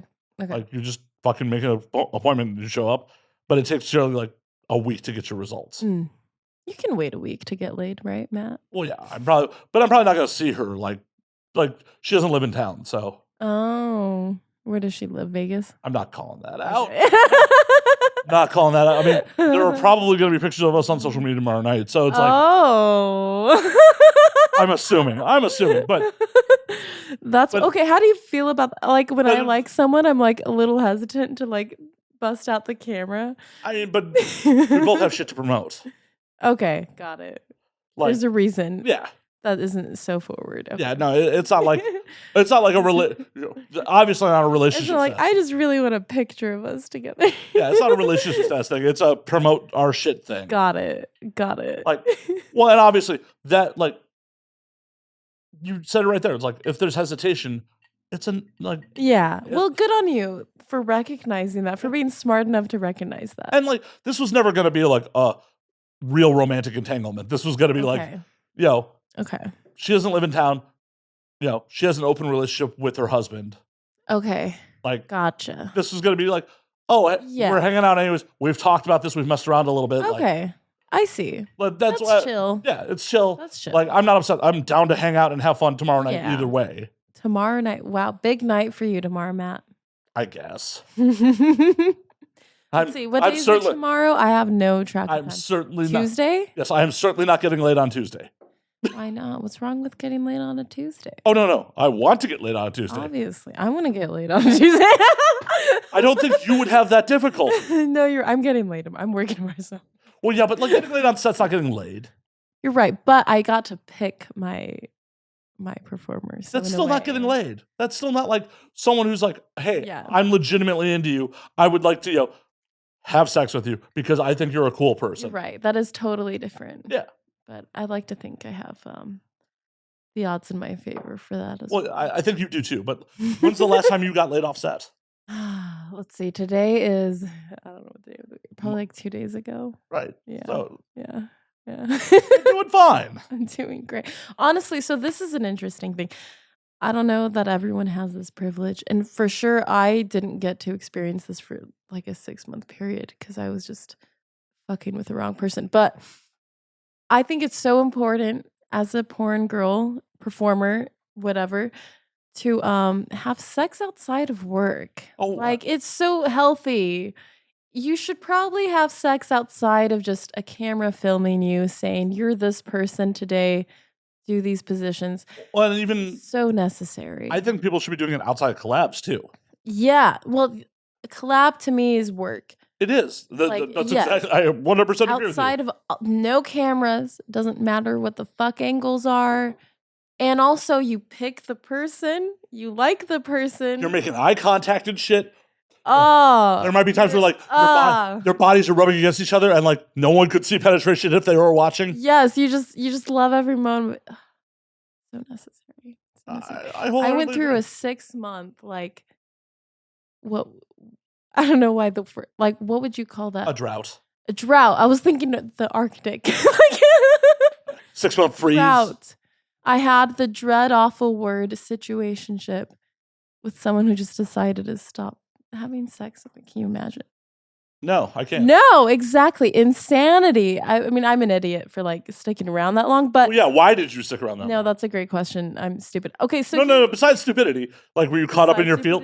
I was caught up in my feels. I'm a romantic. I've decided. I finally have decided to stop fighting it. Like I just am. So how does someone romance you? How does someone romance me? Yeah, like what are the romantic gestures you're looking for? There's a lot of chance involved, but there's a lot of chance in everything. Okay, so if this is what I've realized about myself, the only time I can successfully have a purely casual hookup with no feelings is if there's like something or a few things about them that really annoy me. Like if I think they're like really fucking annoying, but they're a good lay, then I can hook up with no problem. But how do you know they're a good lay if they're like, do you like, please stop talking, let's bang, and then you can find out if you annoy me or not? Like how does that work? I don't know. Somehow it works. Like Either I've worked with them before and I know they're annoying, or maybe I haven't, and like maybe they're not even in the industry and I just know they're annoying, but maybe there's something there, or I'm just bored, or like, I don't know. But I'm kind of over that now. You should be. Like, for someone who's, once again, like, I've almost died a couple times. Life's too short. You're like, I'm gonna hang out with dudes that annoy me. Okay, but if it's a good lay, that's mission accomplished, right? Your vibrator's a good lay. Yes, I love my Hitachi. Right.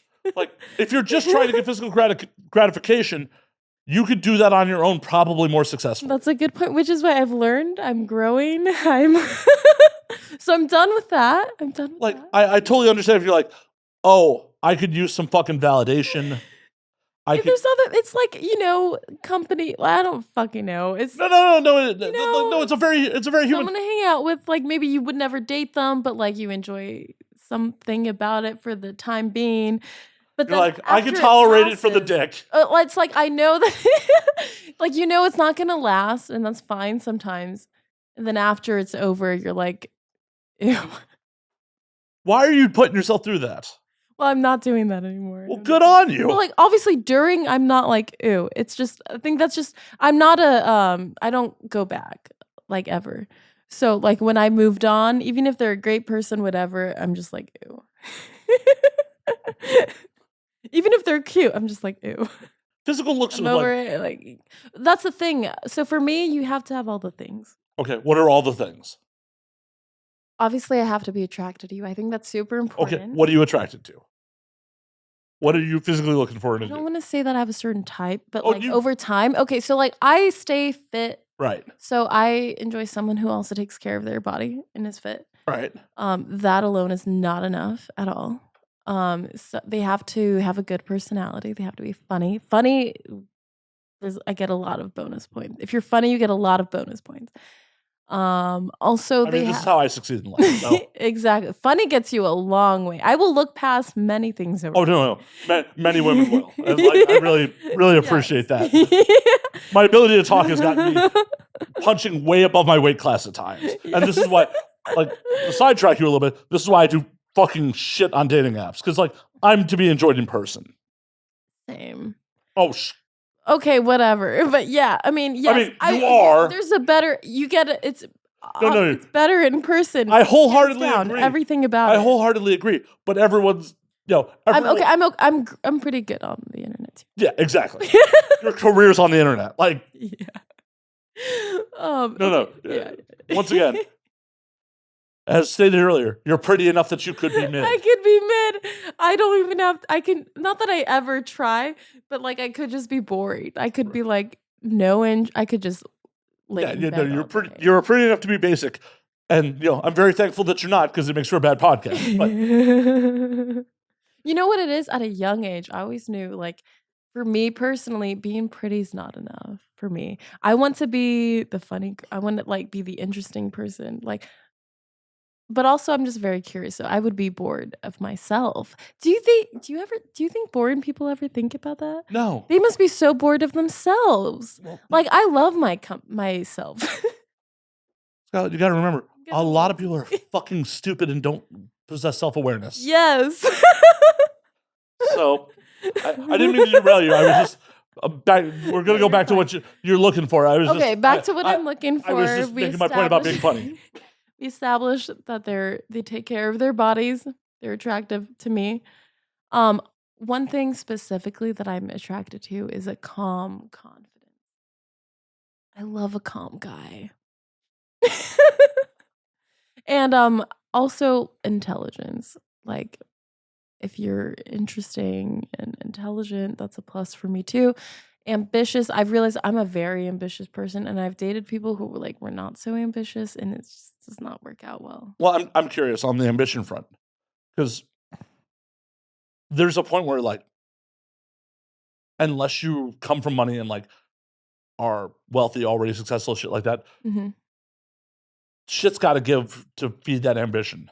Like, I've definitely had some relationships fall to the wayside because I'm like, no, I have a show. I have to hustle. I have to do this. I have to do that. Like, well, you have goals. Right. That's ambition. Right. But I'm saying. Okay, what does ambition mean to me? Well, no, not even what ambition means to you. How do you deal with two ambitious people in the same relationship? Like, how do you find time for each other? Okay, yeah. I think if you care about each other, you just make time. Like, everyone's got to eat. Well, for sure. But I'm a big foodie. It's one of those things where like, okay, are they going to get in the way of your career? Well, are they going to get in the way of your career? Are you going to get in the way of theirs? Are you going to resent them if they're like, babe, I'd love to see you tonight, but I have this thing to further my fucking ambitions? I think at the end of the day, I'm a very understanding person. I would be like, okay. Not everyone is. Okay. Well, I think because I'm an ambitious person, I get it, I've dated some ambitious people who do not get it. Really? Well, I think it's more of a codependency issue. Well, I think it's a codependency issue. I also think it's a fucking ego issue where they're just like, what do you mean I'm not the most important thing you got going on? Okay, they're like, where am I on the priority scheme of things? Right, like, what do you mean you got to do this thing? Why aren't you making me a priority? It's just like, well, this thing existed before you. And statistically, given my track record, it's going to exist after you. That's a good point. I would say I'm a pretty understanding person, so I would be cool with that. I'd be like, okay, well, as long as just a rare gem. Aw, just a rare fucking gem, Matt. Wow, that sounded insincere. Jeez. Sorry, I'll stop giving you compliments. Okay, I'm sorry. No, I'm kidding with you. Sorry. The way that I see it is, I would if I made that choice for myself and it was like, I need to do this thing, we have to push this out. I would hope that they give me that as well. So I think if people just took the time to put themselves in those shoes, maybe they'd people lack awareness. Awareness. Yeah. Awareness is an important thing. It is. Yeah. People get all up in their feels and their ego and all that shit. Ego. Yeah. Everyone has one though. I'm happy I'm an older dude now because it's just like when someone's not communicative. I've been drinking and shit like that. A lot of times it's like, oh, in my youth, I'd be like, oh, what the fuck? Like, why aren't they? And then why aren't they communicating or whatever's going on? And then as an older dude, it's just like, nah, that probably has nothing to do with me. That's my famous line this week. So a friend of mine has been going through something with this girl he used to see, and he's just going on and on about it. And me and my best friend are there. Avery Black. Shout out to her. What was that? There was a beep. Yeah, don't worry about Okay. that. And I just blurted it out without skipping a beat. I was like, it's not about you. And it's not. Everyone is the way they are for reasons way beyond you. Way beyond you. Well, and good on you for knowing that at fucking 25. Thank you. Seriously, like that. I don't know if that came out sarcastic or not. No, like, no. legitimately good on you for Thank knowing that you. at I 25. appreciate that. Because, like, I don't think I knew that shit at 25. At 25, it's just like, what the fuck? What's going on? It's not about you. Yeah. Yeah. I don't know. I think I focus on like what I want to do with my life. And well, also, I've always had an interest in psychology. That's always been like something that I just research on my own time for fun. Wait a minute, are you psychoanalyzing me during the show? No, I'm here to have fun, Matt. That might be fun for you. I don't know. It could. Maybe subconsciously. I'll just like think about it later. I mean, you're already dreaming about me, so that's weird. Okay, I feel like I need to give a little backstory to those dreams. So last night, like my parents are traveling through town. They're like, we're gonna like come to our hotel at this time. I'm like waiting for them to land. Had a long day recording in the music studio. Sleep deprived. Was up writing till I had a 12-hour day on a porn set. Got home at 12:30 p.m. Then I was like, fuck, I have a studio day tomorrow. I need to finish writing this song, 2 songs, whatever the fuck. I was up till 4:30 in the morning because I had to decompress first. And then I just fell asleep in my clothes and my makeup. And I was like, fuck. Went to the studio, had a great session, killed it. Got home, so tired, waiting for my parents to land. I'm watching this Nicolas Cage movie about dreaming. He like I forget the name of the movie, but he appears in these people's dreams. I will tell you, his character is so unsettling. It's just he's so awkward in like a really disturbing way. Okay, and I've been a Nick Cage fan, but like it was a weird movie. I got almost through the whole movie. I fall asleep, not planning on falling asleep. I fall asleep. And I know I had weird dreams. Like I don't remember what they were. My dad calls me. He's like, "Hey, where are you? Are you here?" I'm like, I just woke up. Like, I'll be there in 20 minutes. I'm like, what the hell's going on? I feel off, weird. I'm like, what the fuck did Nick Cage do to me in my dreams? Yeah, and ever since then, I overslept today. I've just been in a weird dream funk. I don't know what's going on. I understand. Nick Cage made you dream of me. Okay. Thanks, Nick. So, like, do you dream? Like, I'm actually interested in like, that kind of thing. I had a horrible fucking dream the other day. Really? Maybe it's in the air. Like there was a season. Oh, whoa! Dreaming about having pizza with me is a horrible dream. What the fuck? No. What the fuck, Scarlett? What the fuck? That's so fucked up. Great. That's so fucked up. No, honestly, so the dreams were fine. I just overslept, and that stresses me out. But no, the pizza was definitely a good part of the dream. That mid pizza good. I see where I rank. Somewhere below pizza. I think other things happened. I always forget the weird shit, you know? It's like that's the part your brain wants to block out. I had I've had a couple meetings with people in the UK like in the last week. So it's like the calls start at 2 a.m. Oh, okay. What's your sleep schedule like? Oh, it's fucked. Okay, same. It's absolutely fucked. But I try constantly, and it's just always fucked. I generally don't go to bed till like 3, 4 o'clock in the morning most nights. But it's like on a call with one of the nights till 3:30, 4 a.m. And then like the minute I got off the call, like decompress. Like I'm not like immediately going to bed. Yeah, you have to. And I fucking had to set an alarm for something. Oh yeah. I had to set an alarm because fucking maintenance was coming to work on my oven in the morning. So when the alarm went off, like I just so fucking weird. Like I don't remember the situation. I just had a fucking dream where I was ground and pounding my fucking father. Like just you were what? I was fighting my father. Like like it's an MMA term. And do you have daddy problems, Matthew? I mean, he's dead. So like he's dead. Well, you could still have Oh yeah, no, we did not have a good relationship. So it's just like he's been dead 7 years, and it's just like wow. So he visited you in the afterlife. And I was beating the shit out of him. Beat the shit out of you. He showed up.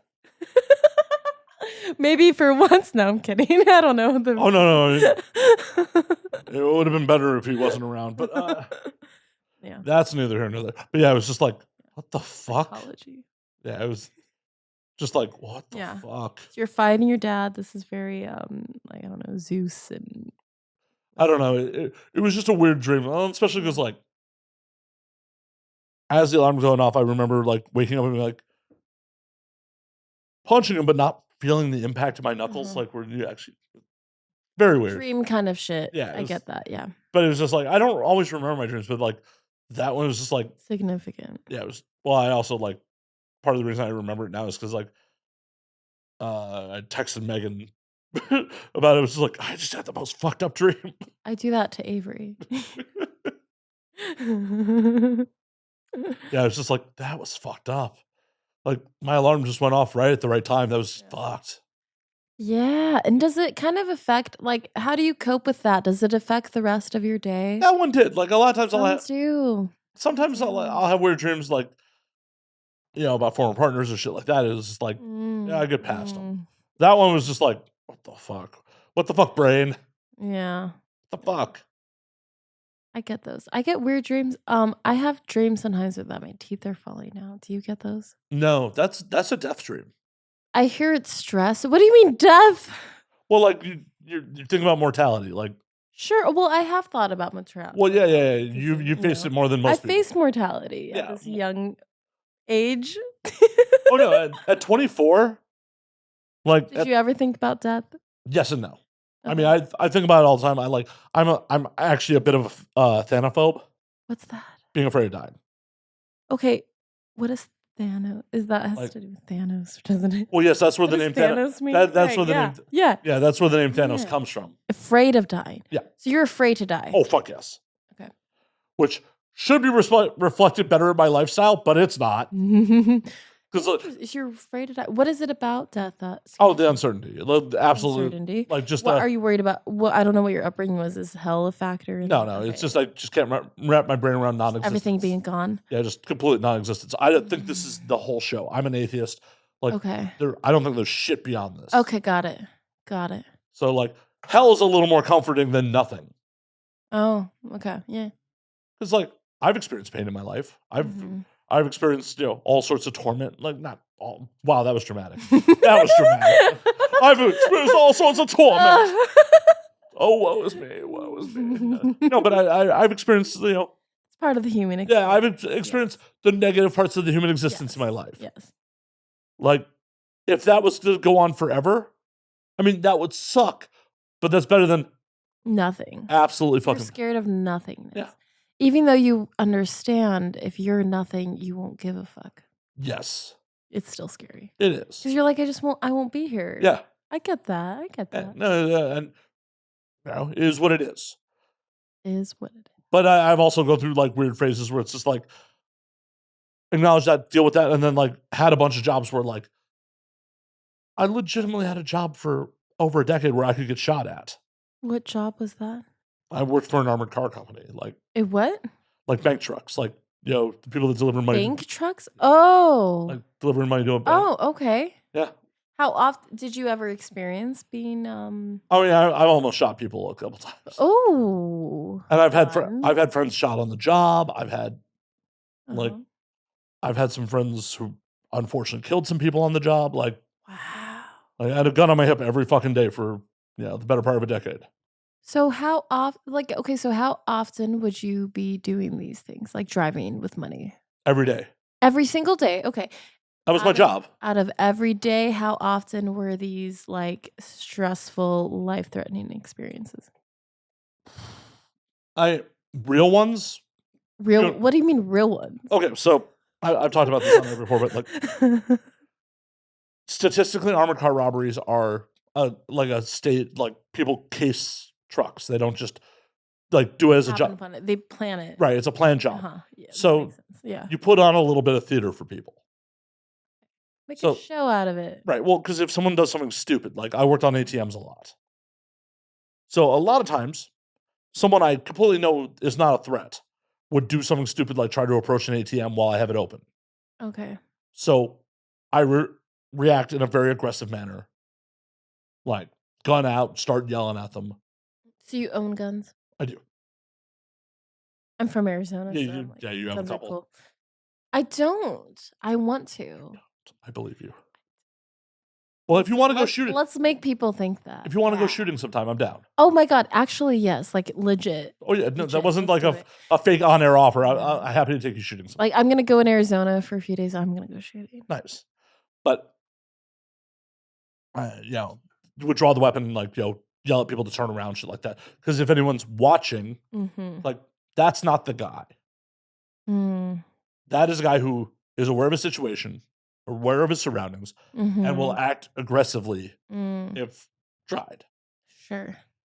Because they're looking for people that aren't paying attention. They're looking for people that are just like complacent doing the job. Okay. Yeah.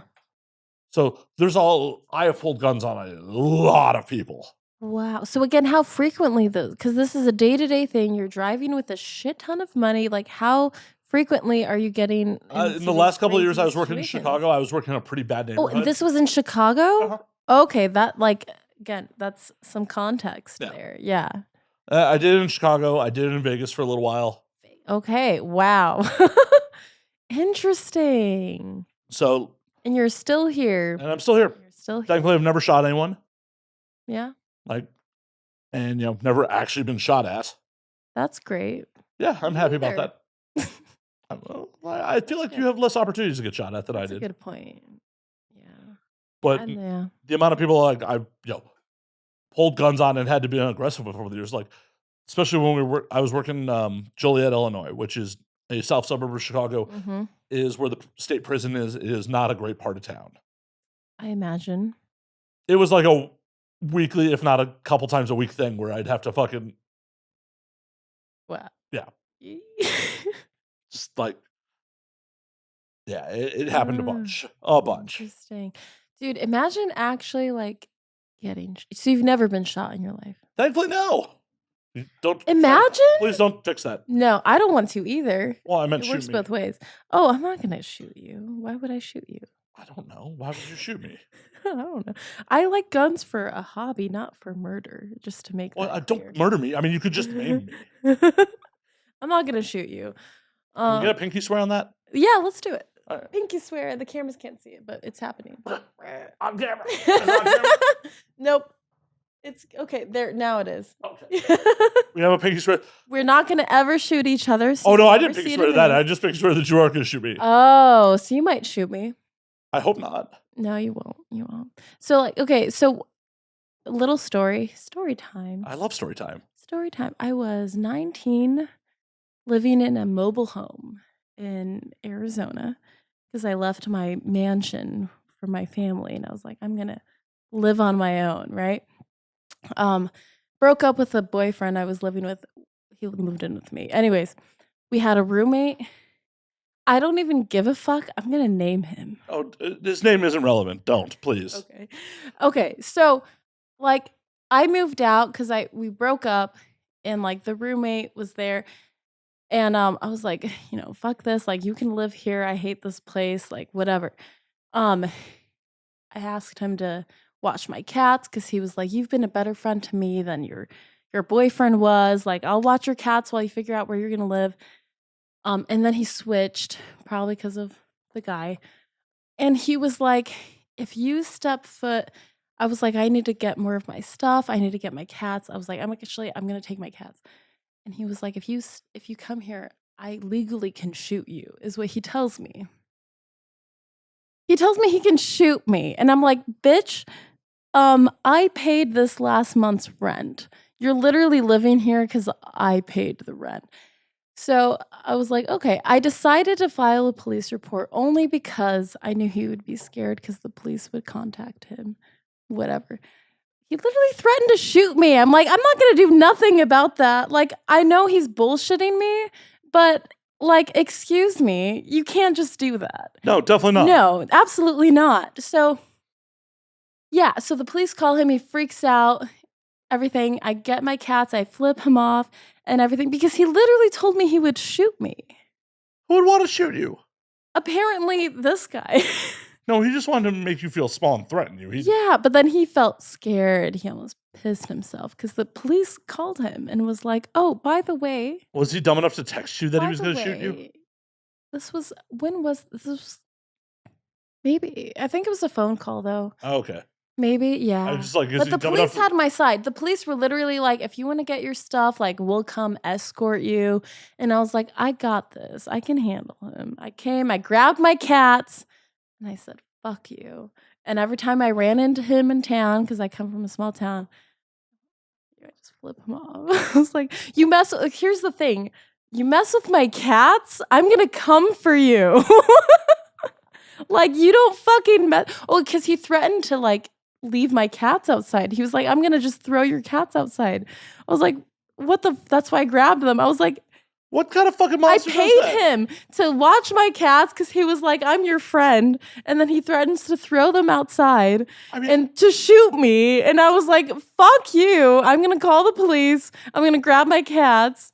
And you can just go fuck off. I mean, what kind of monster does that? Like, I don't care how mad I am at you. My cats are angels. Like, why would you do that? I don't care if your cats are the fucking devil. Like, they're fucking animals. They don't. Animals. They don't. I don't know what's going on. I mean, in worst case scenario, they're the fucking devil. I'm gonna fucking put them in a shelter or some shit, not just like throw them in the streets. I know. I was like, what the fuck? Anyway, so my Tabby, she's 16. I've had her literally since I was a kid. I still have her. She's so healthy and thriving. She's been with me through everything. Yeah. Anyways, I don't know what led that whole thing, but I guess that was the one time you almost got shot at. Yes. Or I was threatened to get shot at. Well, that's the thing. Like, but I knew he was bullshitting, but I just wanted to scare him. No one who is legitimately looking to shoot somebody is going to threaten you over it. They're not going to like. No one's like, by the way, I'm going to shoot you. Because at the end of the day, the minute you threaten to shoot somebody, you're making it premeditated. Yeah. Like idiots. Well, stop living with idiots. Well, I don't. Dude, I live alone. Once I moved to LA, it was the first time I've lived alone. I'm like getting all comfy here. It's wonderful. It's oh no. Best. Oh no, Scarlett, you're getting comfortable. Oh no. Oh no. Now she's breaking stuff. Living How's the bourbon, alone is great. It's great. I like it.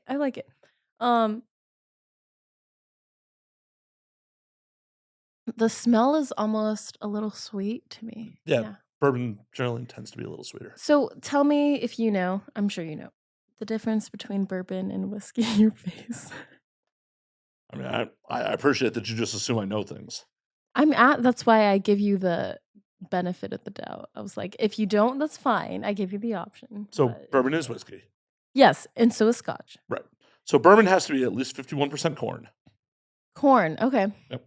And aged for a minimum of 3 years. Only 3? Mm-hmm. Minimum. Scotch is like 25. Not for a minimum. Is it? No. What is it? I'm going to Google this right now. I looked this up recently because I was like, what the fuck is the difference? Well, I mean, it is a whiskey. Scotch is a whiskey. Scotch is a whiskey. It is Scotch whiskey. Okay. Scotch involves the peat and I forgot. It's peaty? Okay. Yeah. What qualifies as a scotch? It must be made from malted barley, water, and yeast, and distilled. Okay, that's not what I'm asking. No, that is the answer. Yes, I mean it is. Yes. Okay, what is scotch aged? Because there is a minimum for scotch. That's what I want to know. Oh, okay, it's 3 years. Why did I think it was so much more? Because the expensive ones are much longer. Okay, so my scotch, if anyone wants to know, is the Johnny Walker Black Label. Really? Just Johnny Black? Why? You have something against fucking Johnny? Yeah, it's scotch. I don't like it. Well, you're not a scotch drinker. Yeah, but... Okay, aged. Okay, so it's aged for 12 years. Johnny Black? Yeah. No way. Yep. No. That's what the internet say. No, there's no way Johnny Walker Black. Yes. Black Label's like... Minimum of 12 years. In your face, Matt. Oh, wait a minute. He has the laptop out. He's doing his research, and I'm going to prove him right. Oh, no, I believe you. You believe me. Oh. Hold on. We're going to the official Johnny Walker website. Okay. I feel pretty confident. I mean, you just Googled it. You should. I did. No, it is 12. Okay. It's 12 years. Okay. Well, I mean, generally, Scotch is aged longer than most whiskeys, is my understanding of it. Fair. Which is whatever. Like, so what if it's not aged as long? But why do I think that's cool? Oh, I'm thinking Johnny Red and Johnny Green, which are so green. Okay, remind me, is green or blue above? Blue's above black. Blue's the best, right? Yeah, the best blue's the version. $125 bottle. Okay. I actually just recently discovered this. I was out with a friend. And this Indian guy named Dev, I want to say, was like telling me about this. He also told me about his skincare routine. Yeah, because it's red. Moisturize. I'm so curious to see what clips you pull from this. Okay, so actually green's above black as well. Green's above black. Oh, yeah. I know black is not the top. So the green's above black. Blue is the highest, though. Is that right? Yes. So it goes Blue would be the highest. I love the color blue. Johnny Red, Johnny Black, Johnny Black, double black. Oh, there's a double black? Yep. I didn't even know that was a thing. Me neither. Green, gold, platinum, then blue. Gold. It's weird that blue's above platinum. Green, blue, platinum. No, it's wait. So black, double black, green, gold, platinum, blue. Oh, so blue's above platinum. Which is weird to me. Ah, holy fuck, blue's gotten expensive. It's $190 to $260 a bottle. Wow. I don't remember how much the black label is. I'm kind of bad in general of knowing, like remembering how much things cost. I hope you stay successful forever. I save. I buy what I want. Well, and that's honestly, it should be goals in life. Like that is financial security. 100%. Like that's the goal. And it's what's unfortunately through points in my life turned me into a bit of a workaholic because it's just like, right? I just want the thing. I'll just work more. Exactly. You want to build like the life you want. You want the luxuries. So what is luxury to you, Matt Slayer? Ability to just, financial freedom, right? I feel like that's the only answer. Yes, but like my financial freedom is not that bougie. Like I want to be able to go out to a restaurant or go run up a bar tab without thinking about it. Mm-hmm. I want to be able to travel on a whim. That's That's about it. Yeah, right? I mean, my goal in life has always been to do something I don't hate. Yeah. Like, I have no problems putting in work. And I understand, like, being a content creator is work. Mm-hmm. And I didn't get into this because this is going to be easy money or any shit like that. Mm-hmm. It's not. Mm-hmm. It's not. But I don't hate it. Like, I've done a bunch of jobs in my life where I fucking hated them. Like, every day was just like, I don't want to go do that. I always start liking it, and then it's like you reach your point where you're like, ugh, it gets tired. It gets boring. Well, yeah, that repetitive.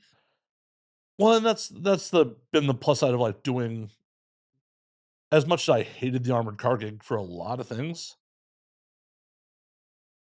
it was stimulating to a degree because it's like, okay, well, every day there's a sense of potential danger. Yeah. That's exciting. It wasn't. Sure. You definitely grow numb to it to a degree. Yeah. But the route, what the interactions you have to have with people changes up just enough to keep it novel. Mm-hmm. Novelty. Yeah, like it's just like, okay, there's still some novelty to this shit. Yeah. Like how much coin am I gonna have to fucking deliver today? Like who am I working with? Because there's two of us in the truck. So did you have your bestie like coworker? Yeah, everyone does, right? Well, like I was notoriously hard to work with. Why? What'd you do, Matt? Oh, I was a fucking terrorist. Why? Well, because for a number of years on the job, they paid us X amount of money per stop instead of an hourly. So, like, part of my craziness was I'm here to maximize my dollars per hour. Okay, sure. If you couldn't keep up with the pace I needed to keep to make my ideal dollars per hour, you heard about it. Okay, I was fair enough. Not nice. You're just like, give me my money, bitch. Right, like, if you are slowing me down, you are costing me money. Yeah, facts. I was not nice about it. Okay. Like, very much not nice about it. Well, this is like your employer that you would have to complain about, right? Well, it's two of us on a truck, and like I just wasn't shy about letting people know that they were fucking morons at times. Sure. Understood. And my employers tolerated my bullshit because I was very efficient at my job. Okay. I probably should have been fired a bunch of times over. Like in a sane place, the way I talk to some people, I should have been fired a bunch of times over. Yeah. Just yeah, I was just not. I was difficult to work with. So I went through a handful of partners over the years, and like once they found people that could tolerate my bullshit for whatever reason, or work to a level that I was okay with, like was stuck with them for years at a time. I mean, I literally threw a bag of quarters at someone. I love that. He did not. Obviously. Wait. So you had a bag of quarters. What kind of packaging was this in? Was this like so banks shipped them out in like big plastic bags. It was a big you just like Well, okay. So our truck. You attacked someone, Matt. I didn't. You assaulted someone. I didn't mean to. I didn't throw the bag at him to hit him. I threw it at him to like get his attention. Okay, sure. So the truck we were operating out of the time, like if you open the back door, was completely open from the front to the where the driver sat. And the driver is expected to. I don't know. I'm telling old armor card stories. The driver is expected to like help you load like stuff in from the back of the truck, like cover you while you load the coin in. And my partner got a call from his wife while I had a cart full of coin, a bunch of money. Yeah. Like he opens the door for me and then goes back to the front to fucking take the call from his wife. And I'm just like, "Yo, man, coin." And he gives me like one of these fingers. So I whip a bag of coin from the back of the truck to the front windshield. Yeah. And just start swearing at him. Oh my god, you're crazy, man. Oh, I was definitely crazy in those days. Absolutely crazy. There are a bunch of people who can attest to how crazy I was in those days. Absolutely fucking crazy. Like that bank, we had like the bank in the strip mall, and then we had the drive up. Which bank was this? A Chase. I'm with Chase. That's a bad move. So the people like transporting my money are like you. Yeah. No. Chances are the people transporting your money are much dumber than me. But we had the drive up as well. So like I get back I finish loading up, I get back in the truck. I'm just like, "Fuck you, dude. Like, you're supposed to fucking cover me." And he like we almost get into a fist fight like as we're driving across the parking lot. Like it was just a bad a lot of crazy shit. Yeah. A lot of crazy shit in those days. Like these days, how many years ago was this? Was this when you're in your 30s? In my 20s, like I started on that job when I was 22. So like 20 years ago? Yeah, like most of my 20s into my by the time I was in my early 30s, I was in management. So this is the 90s. No, I'm not that old. Fuck. Wait, but I'm 25. You said this was like 20 years ago. Yeah, that's 2003. Okay. I started in 2003. Early 2000s. Yes. Okay. Yes, early 2000s. Okay. Not quite the 90s. Whew, fucking, I'm old. I ain't that old. Fuck. Okay, you're off by like 8 years. Those count. True. That's the difference between me being in my 40s and my 50s at this point. That's a good point. That's the difference between you being in your mid-20s and early 30s. That's a good point. But yeah, I was a fucking not an easy person to work with in those days. Okay. Interesting. I've chilled out a bunch. You've chilled out. Yeah. What has contributed to you chilling out? Age. Not. I also feel like in those days, though, very consciously was aware that like not invincible. That's an important thing. Subconsciously, probably felt a little too invincible. Isn't interesting? Oh yeah, no, very aware that people get shot on this job and shit like whether you feel invincible or not, the outcome's the same. well, yeah, it's a delusion. Might as well be a little deluded. I don't know. Be a little delulu. There's okay, yes. that wasn't the best piece of advice. No. It legitimately is because if you have to do it anyway, why stress yourself out? well, you got to be a little. So there's a fine line between confidence and delusion. That's a good point. There's a fine line. That's a really great point. Like, yeah. I'm gonna think about that for a while. No, dead serious. There is like, yeah, because like confidence is like you're capable of this thing. Delusion is just also you believe you're capable of this thing. You also believe you're capable of this thing. The confidence generally, hopefully, comes from a place of I can legitimately back this up. Delusion is just like no. And there have definitely been times in my life where it's like, oh no, my ego definitely wrote checks that like my skill and ability could not cash. But then also, it's like sometimes the delusion pushes you to try things you normally wouldn't do. Yeah, the faking it till you make it. But then you're like, wow, I am capable of this. I had no idea because I was deluded enough to try it. Yeah. Oh yeah, no, it's a fine line. Like, as much as people like to talk shit on social media and stuff, I date performers. I date models. You do. I do. I don't know anything about your history. You know a bunch of it. We've been talking about it at half the fucking show. Okay, so you've dated models. Well, performers. Y'all are models. Kind of. Yes, you're models. In a way. We're not the same as like runway models. Okay, I've never dated a runway model. Okay, not to brag. I'm going to totally brag right now. Brag. I was on my first fucking billboard in Hollywood. I know, I saw that shit. You did? Yeah. Congrats. Thank you. But I'm not a signed like actual model. I just do porn and I'm pretty, so technically I can model for like whatever. What performers are like modeling is part of it. That's a good point. I will say like photographers like working with me because like apparently I know how to pose. Well, that makes the job easy. It does. That's what they say. They're like, wow, it's an easy day for me. This girl knows how to fucking pose. That's what they say. Like, okay, cool. And then I never get the pictures. Well, stop posing for idiots then. Well, no, it's hard to get pictures. It's like, even for companies, they just get weird about it. They're like, I don't know. Well, you signed the release. They own that shit.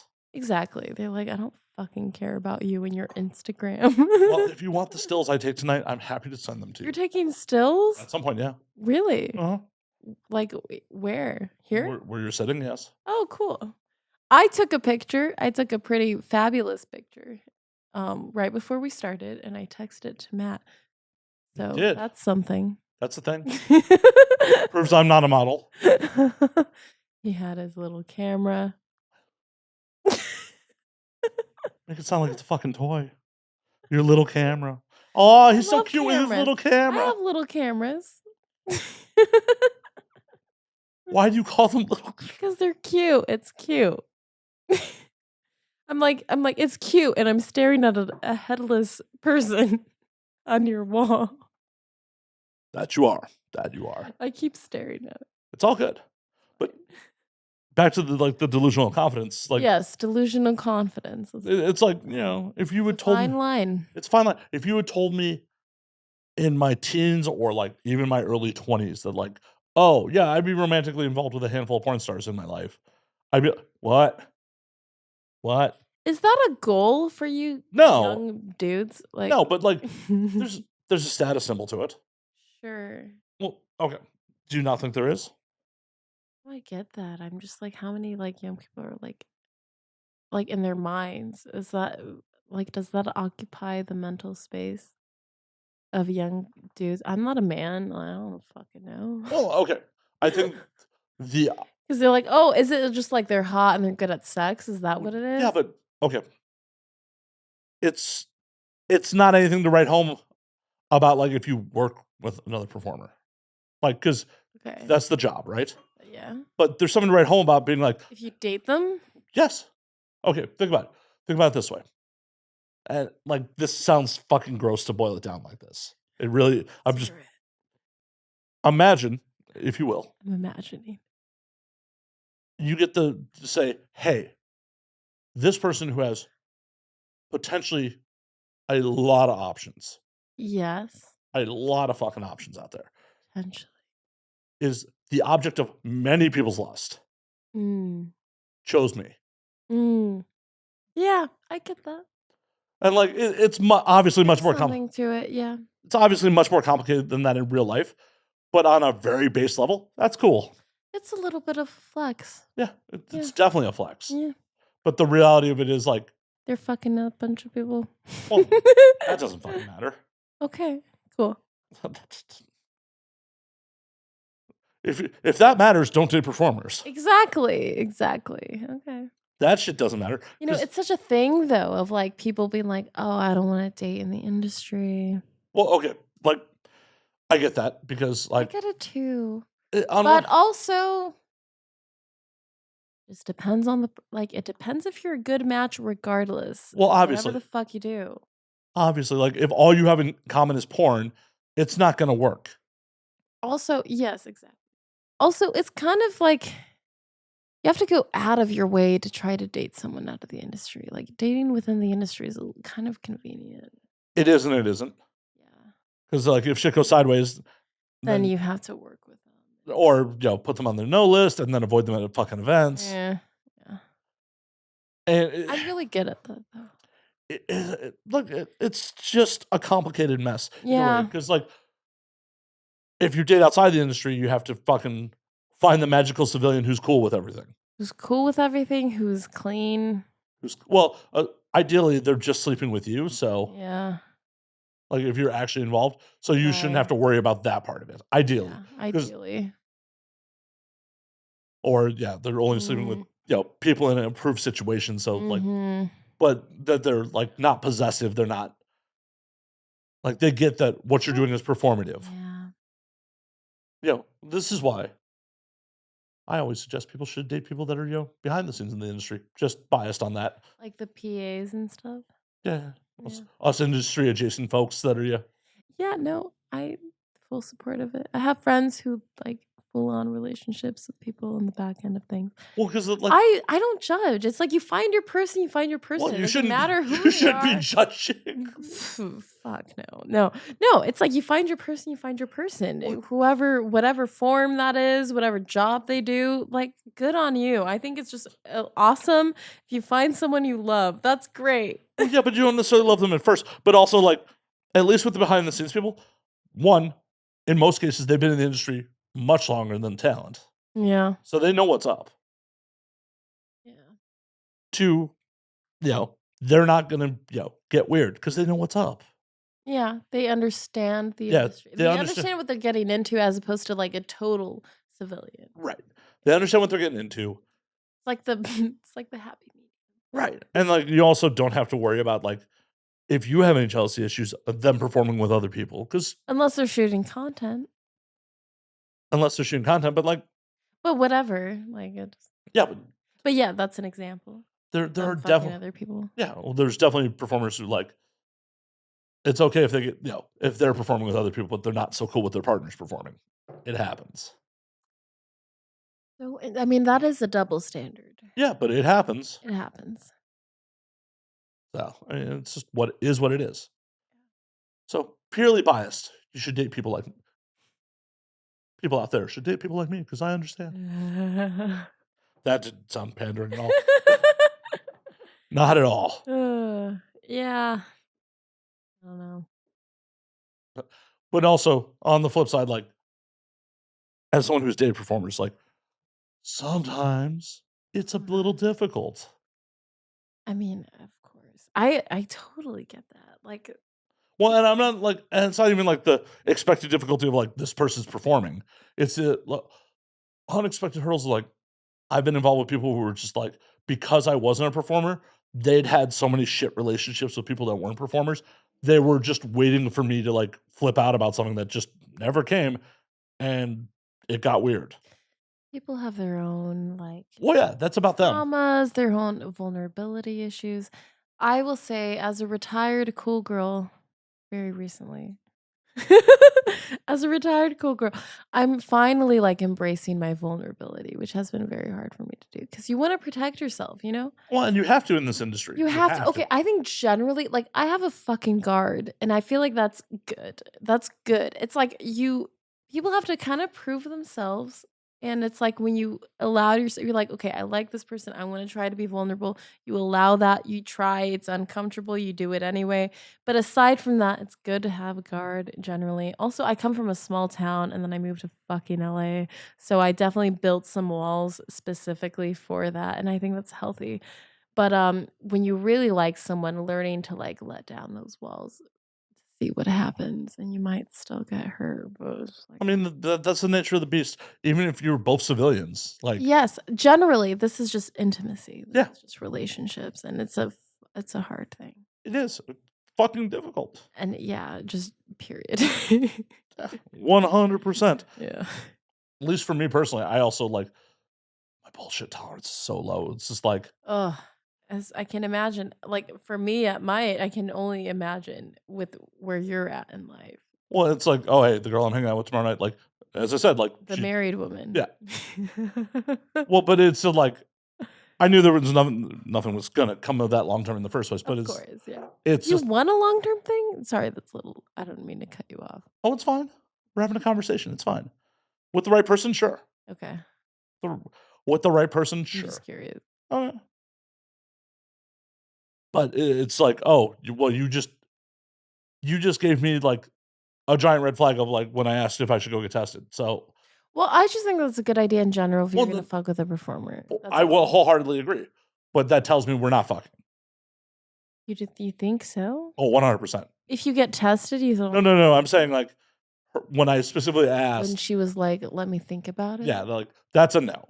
Yeah, I mean, just personally, if it's someone I'm down with, I'm like Yeah. That yes, if someone I'm down with, like, they'll be like, "Oh, that's awesome." Like, I would either be like, "I don't care." I would say something. I wouldn't be like, "Let me." I mean, it doesn't take me long to come to right, these decisions. right, exactly, but I'd be like, "We're cool," or "Get tested," or I feel like her answer was kind of, "Yeah, you're right." Like, maybe it she's not gonna fuck you. and it's fine. Of course. It's fine. But it's like, at a younger dude, it'd be like, might bother me, or it would just be like, "Well, I should try to feel." I'm like, "No, no, It is what it it is. is what it is," and also just, like, if it's not a hard yes, it's a no. If it's not an enthusiastic yes, That's a good rule to live it's a by. no. That's good. That keeps you on the opposite of the rapey side of things, Yeah. which is where you wanna be. Well, but I'm not, like, not even on, like, just sexual intimacy, just, like, on people, you know, show me what, like, there's someone else, like, I'm talking to who's just like, we hit it off, made plans, she kinda flaked, I just went about my day, I'm like, "Whatever," and then, like, all of a sudden, she's like, out of the blue, like, "I miss you." I'm like, Oh, okay. I'm curious. Let's say you're fucking if they say I miss you, how does that make you feel? "Suspicious." Suspicious? Yeah, because it's just like, Recently did that. well, yeah, but had you been involved with that person? Yes. Right. And This I is was like, they left. I was like, I miss you. And I was like, did I just fumble? But no, that's normal, right? no, That's normal. that's normal, Okay, like, thank God. I haven't actually been involved with this woman, Okay, that makes like, we had vibes, we made you had plans, vibes. well, like, yeah, we hit it Yeah, off, yeah, yeah, yeah, yeah. and then, like, she kinda, like, flaked when I tried to make plans, Uh-huh. and, like, as I said, if it's not a fuck yes, it's a no, so I just fucking fucked off and went about my day, like, we're still civil, like, we're all that shit, and then I get a text just like, "I miss you," and it's just like, what is going on here? That's weird. I mean, not weird, but it's interesting. Yeah, it's suspicious. It's sus. Yeah, it's one of those things where, like, It's a little sus. So she wants it to be known. I mean, obviously she chose to say that. right, So it's like there's something there. right, and, like, Who knows what's there? I'm gonna go feel it out, Yeah. but I'm much more guarded walking into the situation now than I was like when we initially like were talking. Here's the interesting thing, because she's a woman. Like, I wonder if she's gonna make the move or like the man. Typically, personally, I like the man to make the move. Yeah. Well, but I also think there's a time and place for the woman to do it. So I don't know. I'm so curious what's gonna happen to you tomorrow night. well, these are two. I'm gonna separate, think these of are two you. separate women. These are two separate women. What? I'm single. Like, Yeah, no shade. That's funny. I have to keep up.